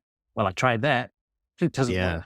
Yeah, yeah. The amount of stories I've heard of therapists that have, victim shamed Oh, or it's like I don't know how you could get into that profession and have the experience you do and to interface with somebody like that. It's horrifying. yeah. It's several people that I've known have told me that, and it's made them adverse to getting help, and I think that compromised them for many, many years Oh, unnecessarily, So what so you work with the military and like bomb mhm, squad, mhm, police bomb squad. How did that come to be? And I'm curious how much overlap everything we've been talking about the last like 10 minutes, how much overlap there is with your work with mhm. them. Yeah, very much. I mean, I live just over the hill from one of the biggest army bases in the UK. And, um, most nights you either see paratroopers dropping with flares or hearing, guns and cannons go off. So Oh shit. I knew, I also saw a stat that, and I know it's similar in the US, but there were more suicides, more veteran suicides than there were actually casualties Yeah. in Yeah. combat. And I was like, man, I can help that. I can do something towards that. So I, I, I just asking around and, the military is very, very pleasant, very cordial, but if you're not in, you're not in and they won't let you. And Mm, so it took me finding someone else, another civilian who set up the sort of they called them decompression breaks when they were coming back from Afghanistan. Just the whole team would spend a week together. And it was really a chance just to chat, just to get some of the stuff, some of these stories, release a bit of pressure before they went back to their families. and were thrown into that. And so, yeah, she was keen for doing uh, more mindfulness, more uh, exploration of, well, or self-reflection, self-awareness. What do I need, as opposed to going, going, going all the time. Uh, And so, yeah, and yeah, we talk a lot about trauma and really getting them to a place where they feel comfortable with us, where they can just go, "Hey, this happened, and I, I'm making, obviously making all these wrong conclusions. Mm. How can I do things differently?" Um, so yeah, it's. I mean, and some of them are not even combat. It's because their families were just horrendous upbringings, or their grandma, grandpa, mother, father, brothers all died of cancer in the last 2 weeks. Yeah, Wow. Yeah. Something about military where they just get somehow the crappiest background sometimes, Yeah. and maybe that drove them to be in the military and wanted to help others, or I don't know, but you hear some horrendous stories. I have to imagine. I mean, we have the National Air Force Base here in Dayton, so it's Mm, kind of similar. A lot of people in the military that, we get a lot of, it's one of the reasons why this town, for being in the Midwest, is fairly multicultural, just because mm, the base and all the, industry that brings around it. But you hear all these crazy stories of people. And my hypothesis on that is just, when you have that kind of background, a lot of people like that don't really know where else to go or what else to mm, do. They either don't have a lot of prospects, or they feel kind of lost, or they just simply don't have anything really tethering them. So to take the risk of, like, mm, I'm just going to go into the military and see what happens, I think that's probably a fairly decent driver of it. But yeah, that's just my perspective. But mm, how much friction do you receive in that kind of intake process? How much friction do you receive in people beginning to, like, what are the preconceived notions that people have going into it, and mm, how do you kind of help extinguish and help them kind of dress down, or kind of mhm. remove some of the weight or the boundaries, or bound, Yeah. yeah, I guess limitations, boundaries there. There was a lot in the early days, and I think they thought it was going to be psychotherapy. Mm, I thought we were going to dig in and force them to reveal these, deep dark secrets, which is never the case. I think they were very cautious, especially in the military, because everything goes on your record. yeah, yeah, Sometimes it can be tempting to paint a pretty picture, or sometimes image can be more important than what you actually do or who you actually are. Now, of course, there's this big division, right? There's the career ones who just will crush everybody just to get promoted, and the true soldiers, or the airmen and women who really want to do a good job. And so, yeah, there's this challenge there. But really, now we've been doing them for 7 years. The word has got around, especially the bomb disposal community is it's spread out through the UK, but it's very kind of, I wouldn't say it's tight knit, but the rumors fly. And mm, somehow we've created a good rumor. So people genuinely come in interested and excited to see how they can be better and enjoy their lives more, and yeah, have greater self understanding. So, but in the early days, it was useful because they were skeptical but not cynical. They were like, okay, convince me, tell me why. So I had to get really practical, really. Okay, well, if you close your eyes and meditate, this is the 6 things that it's going to do for you, not only for your physicality, but for your relationships, for your focus, for your career, for your understanding of your past, but all of these things. So it was incredibly useful for making it like, okay, what's the stuff they can eat? yeah, yeah. Are there any reoccurring themes that you've seen that they tend to struggle with the most? I think frustration, being a government department, really, there's less and less money, less and less resources, people, and more demand on the people that are left. So just that frustration of really, I want to do a better job, but I can't. Um, Perhaps poor management structure, being, Mm, like I said, sort of sometimes a new commanding officer will come in and try and put their stamp on, and they'll just change everything just for change's sake. So they can say, hey, this is what I've done. And they're saying everything was working fine until he flipped everything on its head. Mhm. So yeah, I've never been in the military, but I hear a lot about poor management, or even the management structure seems like that it could improve out of sight. But I have no experience of that, so I really know. It's the same thing, and Yeah. you know, the startup and particularly in corporate and the business Mm. sector. I mean, the amount of poor management. Some of the people that I know that are pretty high up in corporate, like I'll hear the stories, and I'm like, how the hell is it this mismanaged? I mean, a buddy of mine who's worked with Apple, Microsoft, like huge, huge. He's worked in all that. He's just like, dude, you would expect like it to be like the A team. You Mhm. would expect it to be like the world class. He's like, they're just like everybody else. Yeah. He's like, it's mismanaged. It's a clusterfuck. He's like, I don't even know how like the lights even stay on sometimes. Like he's like, people waste so much time on needless things. They'll start projects only to drop them like 2 months later. He's like, it just keeps happening over and over again. He's just like, so you quickly kind of realize that like, there are exceptions. There are Mm. some larger companies that are really well managed, but for the most part, Yeah. it's chaos, So It's the I don't same to the people, because if people give their heart, bodies, and souls to something if they really feel like they can contribute. absolutely. Yeah. And these guys do. And yet what's causing the burnout is not the 24/7 nature of the job, but the fact that they feel like they're useless, or they feel like they're not contributing or not valued. And God, it seems like the easiest fix, just if someone could, and the military, they're just losing people all the time. There's no reason for guys and girls to stay in. It's becoming harder and harder for someone to convince themselves that, hey, this is a viable lifelong career path. Often it's get in, get the training, and get the contacts and move off, move away.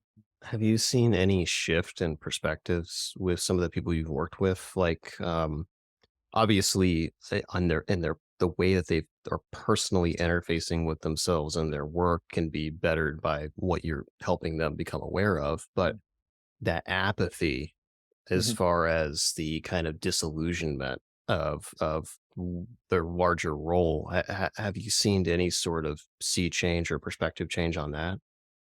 Yeah, yeah, I have. Especially because we set exercise and say, look, this is going to be a great 5 days. Yeah.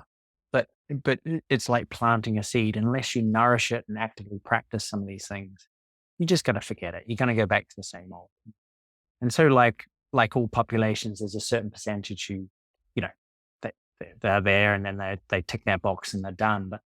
And then there's that other percentage who go, you know what, I feel so much better, and so they will practice, and they will, particularly learning how to define or have a different attitude to the same thing helps them in turn, well, deal with the ups and downs, but then change the things that they can change.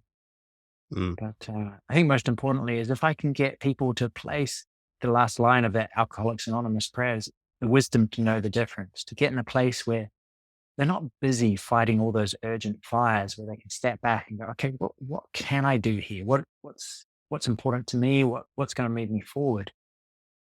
If they have that kind of regular stepping back and that insight and that wisdom, then I think it becomes pretty clear pretty quick how much they change.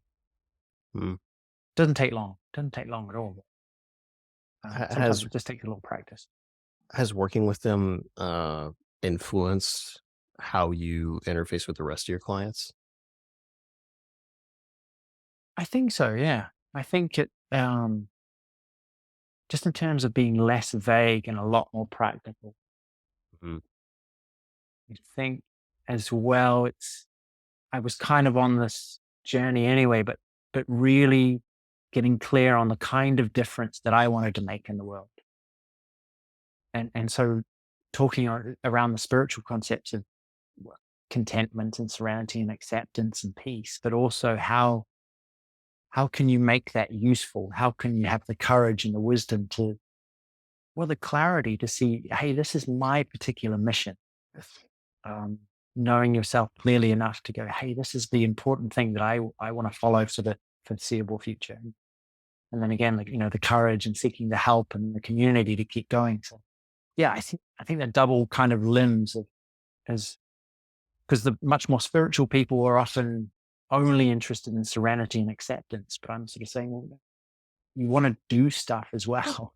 Yeah. Yeah. And taking those great doers, especially in the militaries and entrepreneurs, and saying, well, step back a little bit. If you have more serenity and acceptance and peace, you'll have a lot more clarity.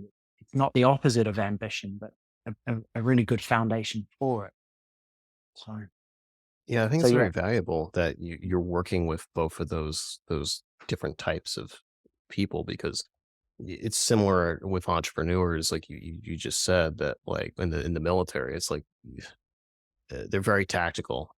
They're very Mhm. practical. It's like, Yeah. with the military as well. I'm assuming that it's a little easier now because you've kind of have the built-in reputation that, hey, this is not fluff nonsense, but still people are going to come in, I'm sure, and they're going to be skeptical. So it's like you got to prove to them pretty quickly and disarm that and be like, hey, this isn't loosey goosey fluff, this is something that's practical, that's actually going to help you, and blah blah blah, and it's not this big conceptual thing. And you're right. Like, like I was saying, the kind of crystal people in Asheville, North Carolina, they tend to be very high concept and whatever, but it's not practical. Mhm. The way that they often think, their worldview is often just, very optimistic, but not even remotely realistic. Mhm. It's very idealistic, and Yeah. that's to be, respected in some way. It's well intended, but I feel like it's that merger of the two, that really actually creates a holistic worldview. Um, Mm. what where you want to go from here? Like what is your own on your own journey? You've been doing this for quite a while. You're teaching. You have a marriage that seems like it's very healthy and you're very Mm. content with. You have two Mm. children that you're raising in this world. Like, at the same time, do you feel like, kind of full circle, there's anything missing? Mm. Do you feel like there's a next step for you or anything that you're striving towards? Yeah. I don't think there's nothing missing, but I know there's more. It feels like there's more coming, Mm, and I think it's really doing more.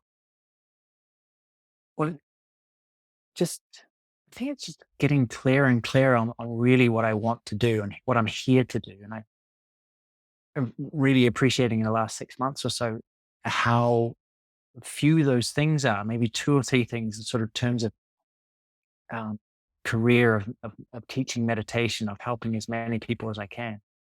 But how often I have to say no to other stuff, that the mm. stuff that's not really crucial. And that's become really black and white. And I think it will become clearer and clearer but again, integrating that sort of spiritual flow, fluid kind of let's see how it evolves versus the more structured plan. Bringing those two together really is seeming to help me get the most of the limited time that I have, whether that's on a work project or the weekend. I find the structure for me is really beneficial to instead of waking up Saturday morning and say, hey, what should we do? And being tired and exhausted and then not really following, spending Saturday and Sunday doing nothing. It's like, okay, we've got this planned and we're going to go for it. And we're going to drive a bit further than we've ever been or whatever. It just, man, it feels like life really comes so much more alive when it feels like I'm moving forward and doing those new things and taking some adventures and feel like if I'm talking to more people or talking to the right people. Yeah. What what has been your journey with being able to close doors and say no?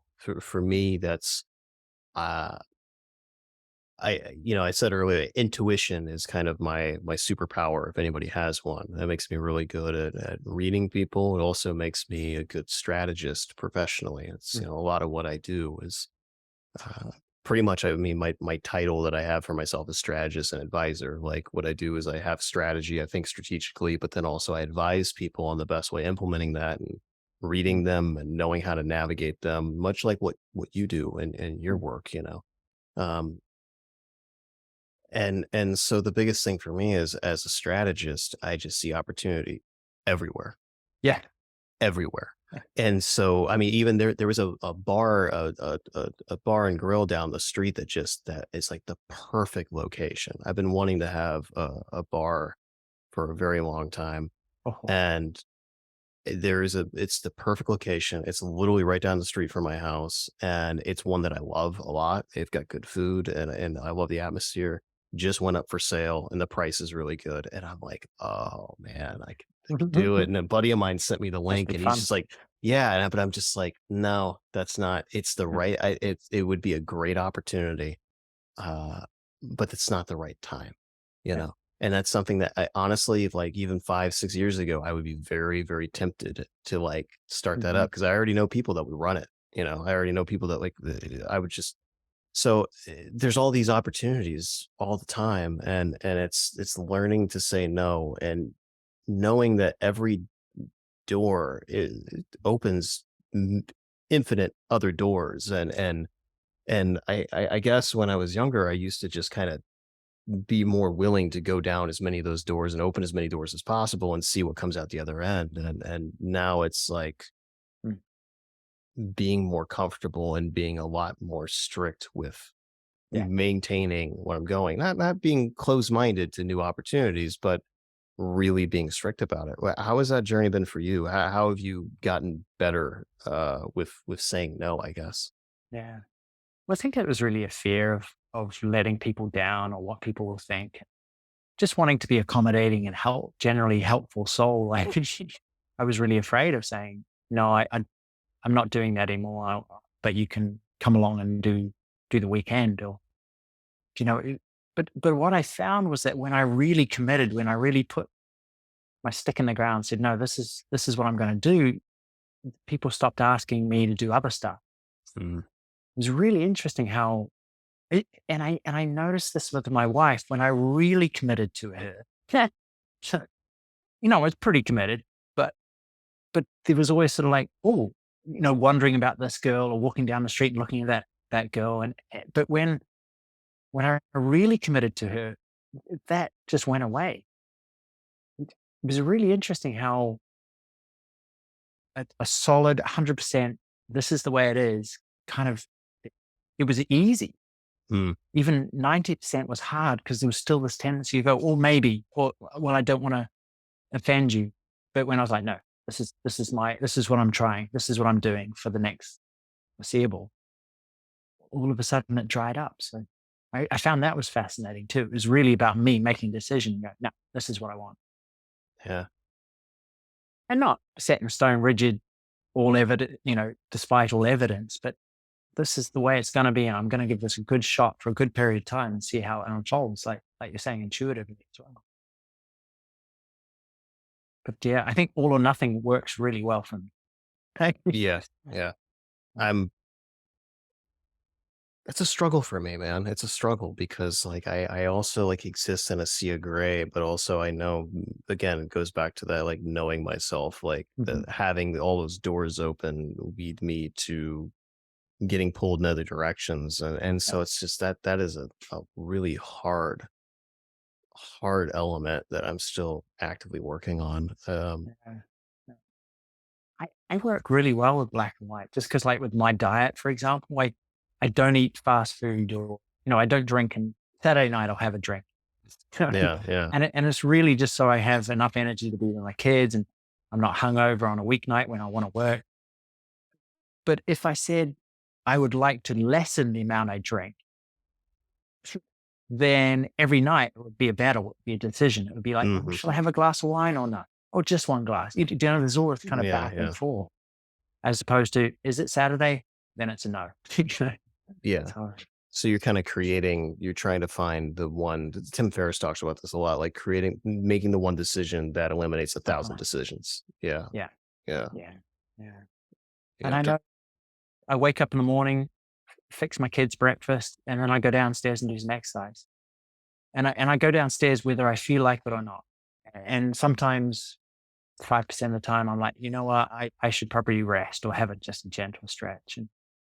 But it seems to be this nice rule that no, this is the routine, this is the ritual, get down, do the thing that really gives me more energy and yeah, just enhances my day as opposed to, well, do I feel like it? Do it. Hmm. What, like, like go way off the deep end, but what do you think the meaning of life is? I think it's to be, now I'm going to mess this up, but there's a Hindu, a Vedic term called Dharma. Hmm. And it kind of, it's wrapped up around service to the rest of the world. But it's really finding your own path, finding your own way, your own expression, your own existence, your own skills, what's your contribution?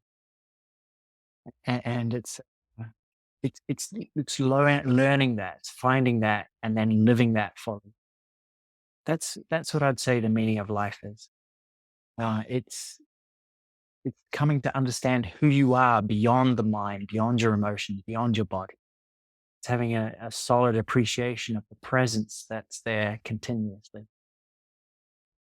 And that presence is a source of wisdom that allows you to live the life that you were born to live. Have you thought about like, I'm curious, do you believe in free will? I don't know.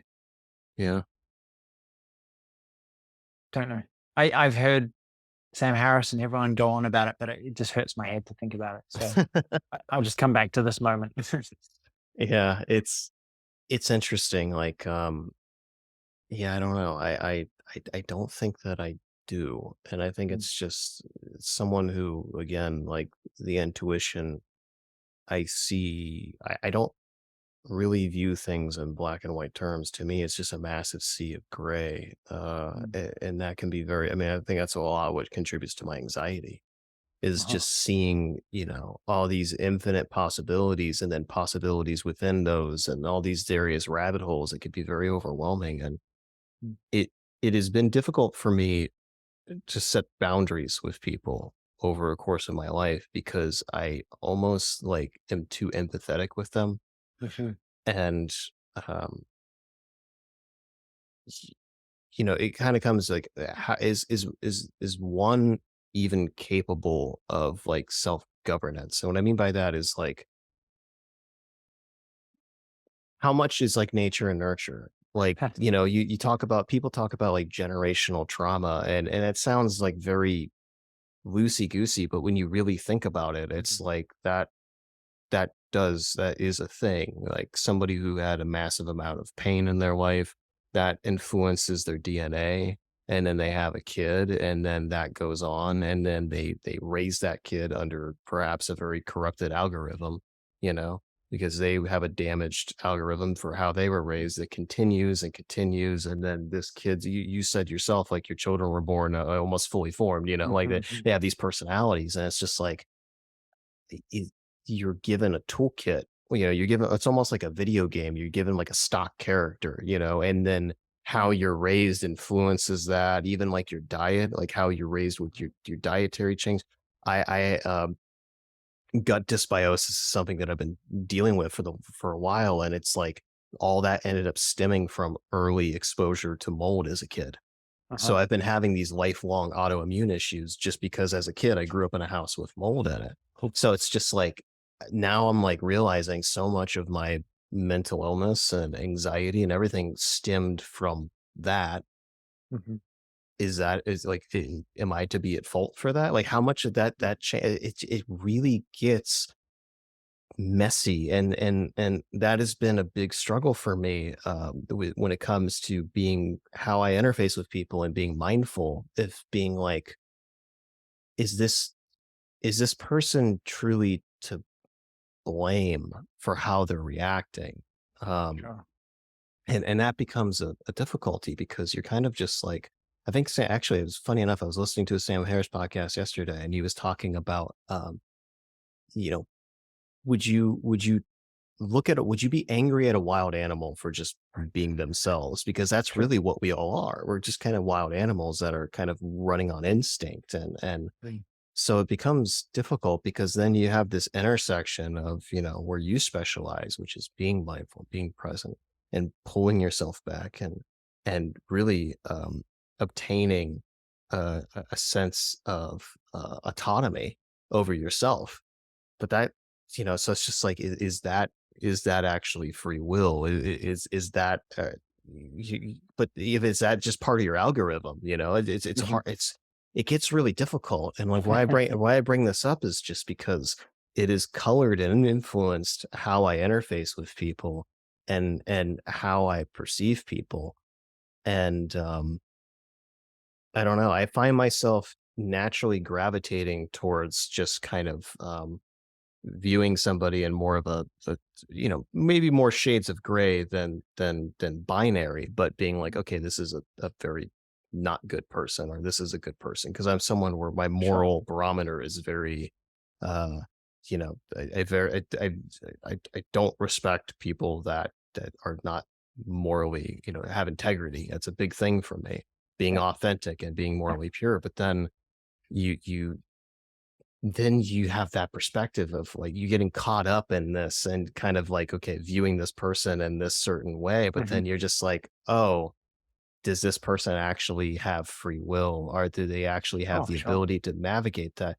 And that to me is a constant moral, but also I would say like mindful awareness thing that I really struggle with. I still struggle with it. It's a sometimes I'm better at it, but I don't know. I don't really know if there is a solution to that.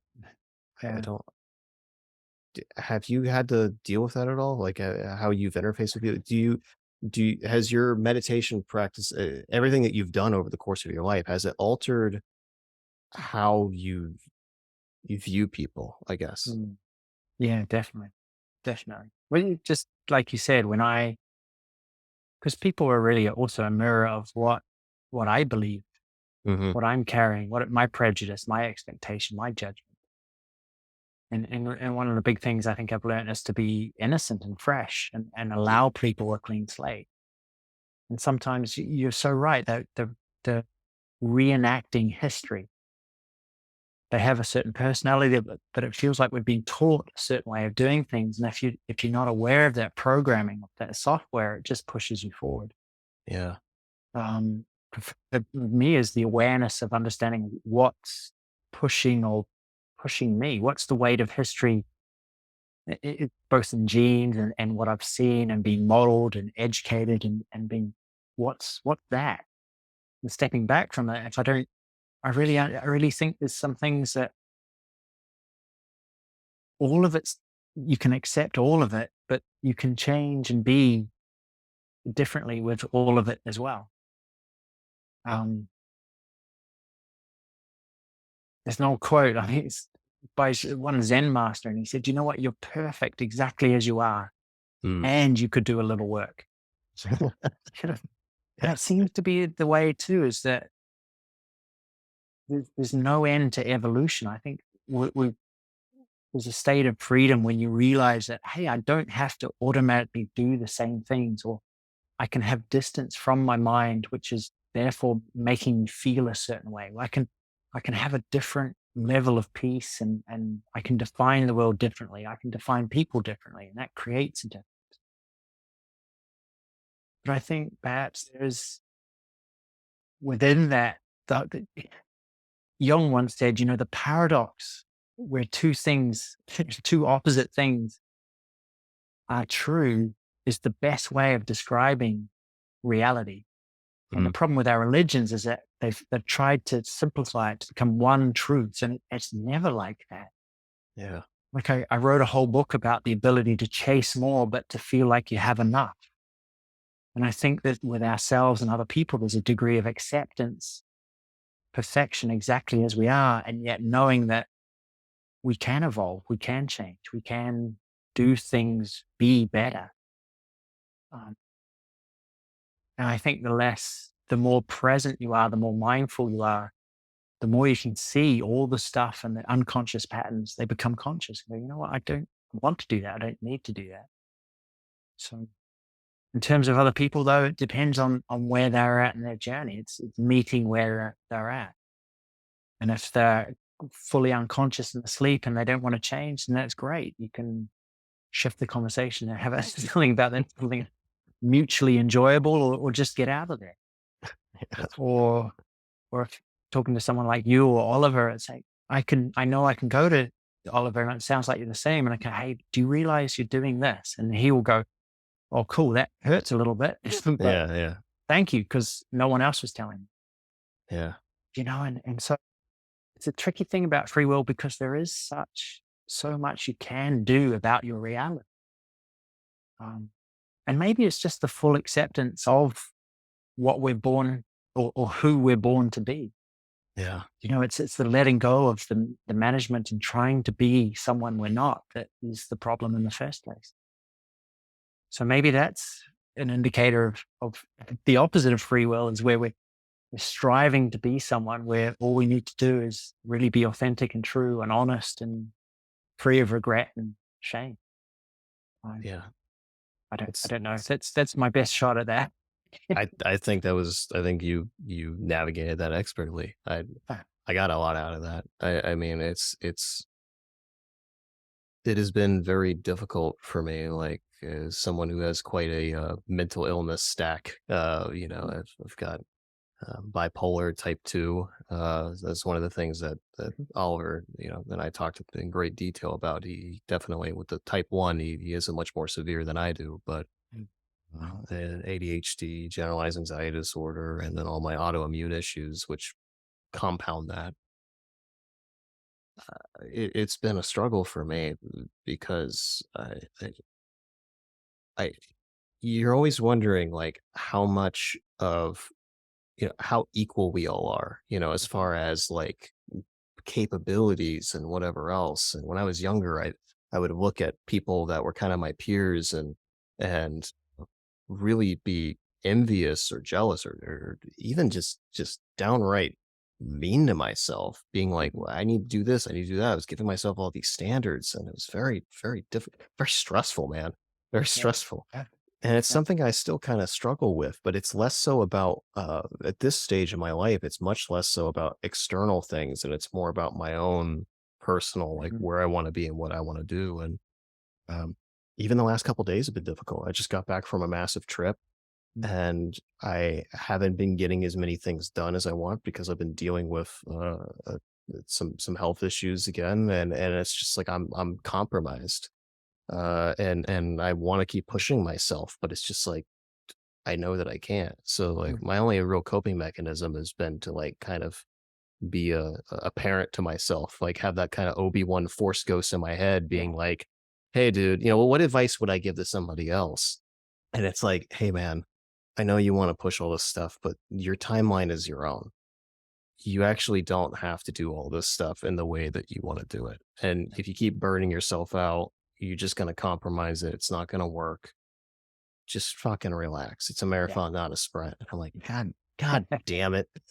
God damn it. Like, like, it's like I'm having those conversations with myself, but I think that's kind of my own way of being mindful, is kind of Mm. piercing through the monkey mind and Mhm. my own neuroses, and being like, hey, have a little perspective in the moment. Um, Yeah. is there anything that you feel like we haven't touched on that you'd like to dive into? I'm sure. Just gutted we started late because I feel like we've go for another 2 hours. But do you know what? There's a author, a Jesuit priest who's now dead, called Anthony de Mello. Oh, I I don't. love them. Love Yeah. him. Yeah. He talks about life being like you get dealt a hand of cards, Yeah. and life's losers are the ones who throw up their hands and say, these are not the right cards. These are the ones not. I shouldn't have been dealt this. I'm waiting for new cards. Hmm.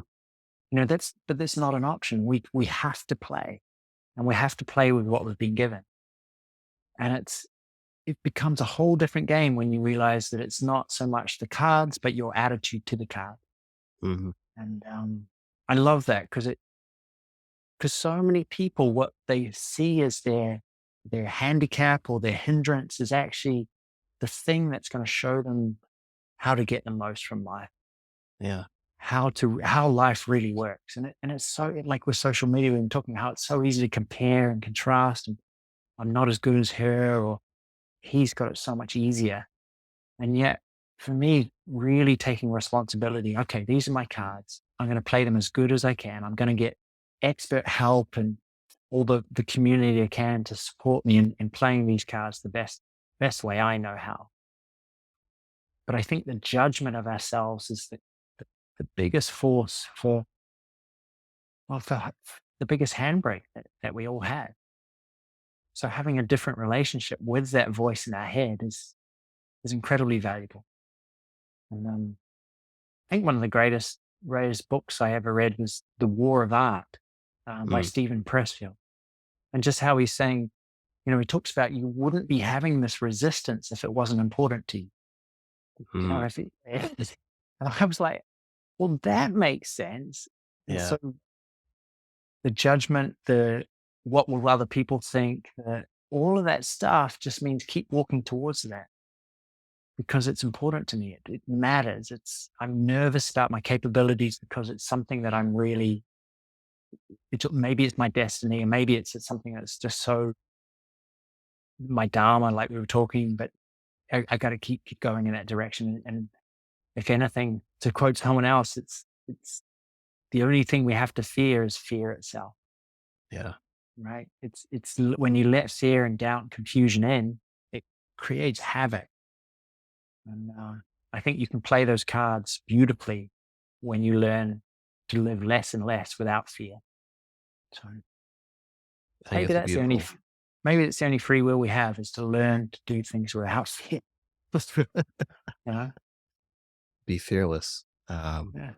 My friend, I Well, think that's a beautiful place to wrap up on. Um, how can people reach you? How can, if people want to you know seek out your teaching, how can they reach you on that? yeah. Anything else you want to plug? Well, I've got a couple of books and they're both on Amazon. So yeah, if you found this interesting, check them out. ArjunaIshaya.com. And I'm on all the socials. So yeah, if people want to get in touch, just fire me a message. I'd love to help. Hell yeah. Well, thank you so much. Look Yeah. forward to chatting down the line again. And thanks again. Yeah. Thank you, Josh. It was amazing.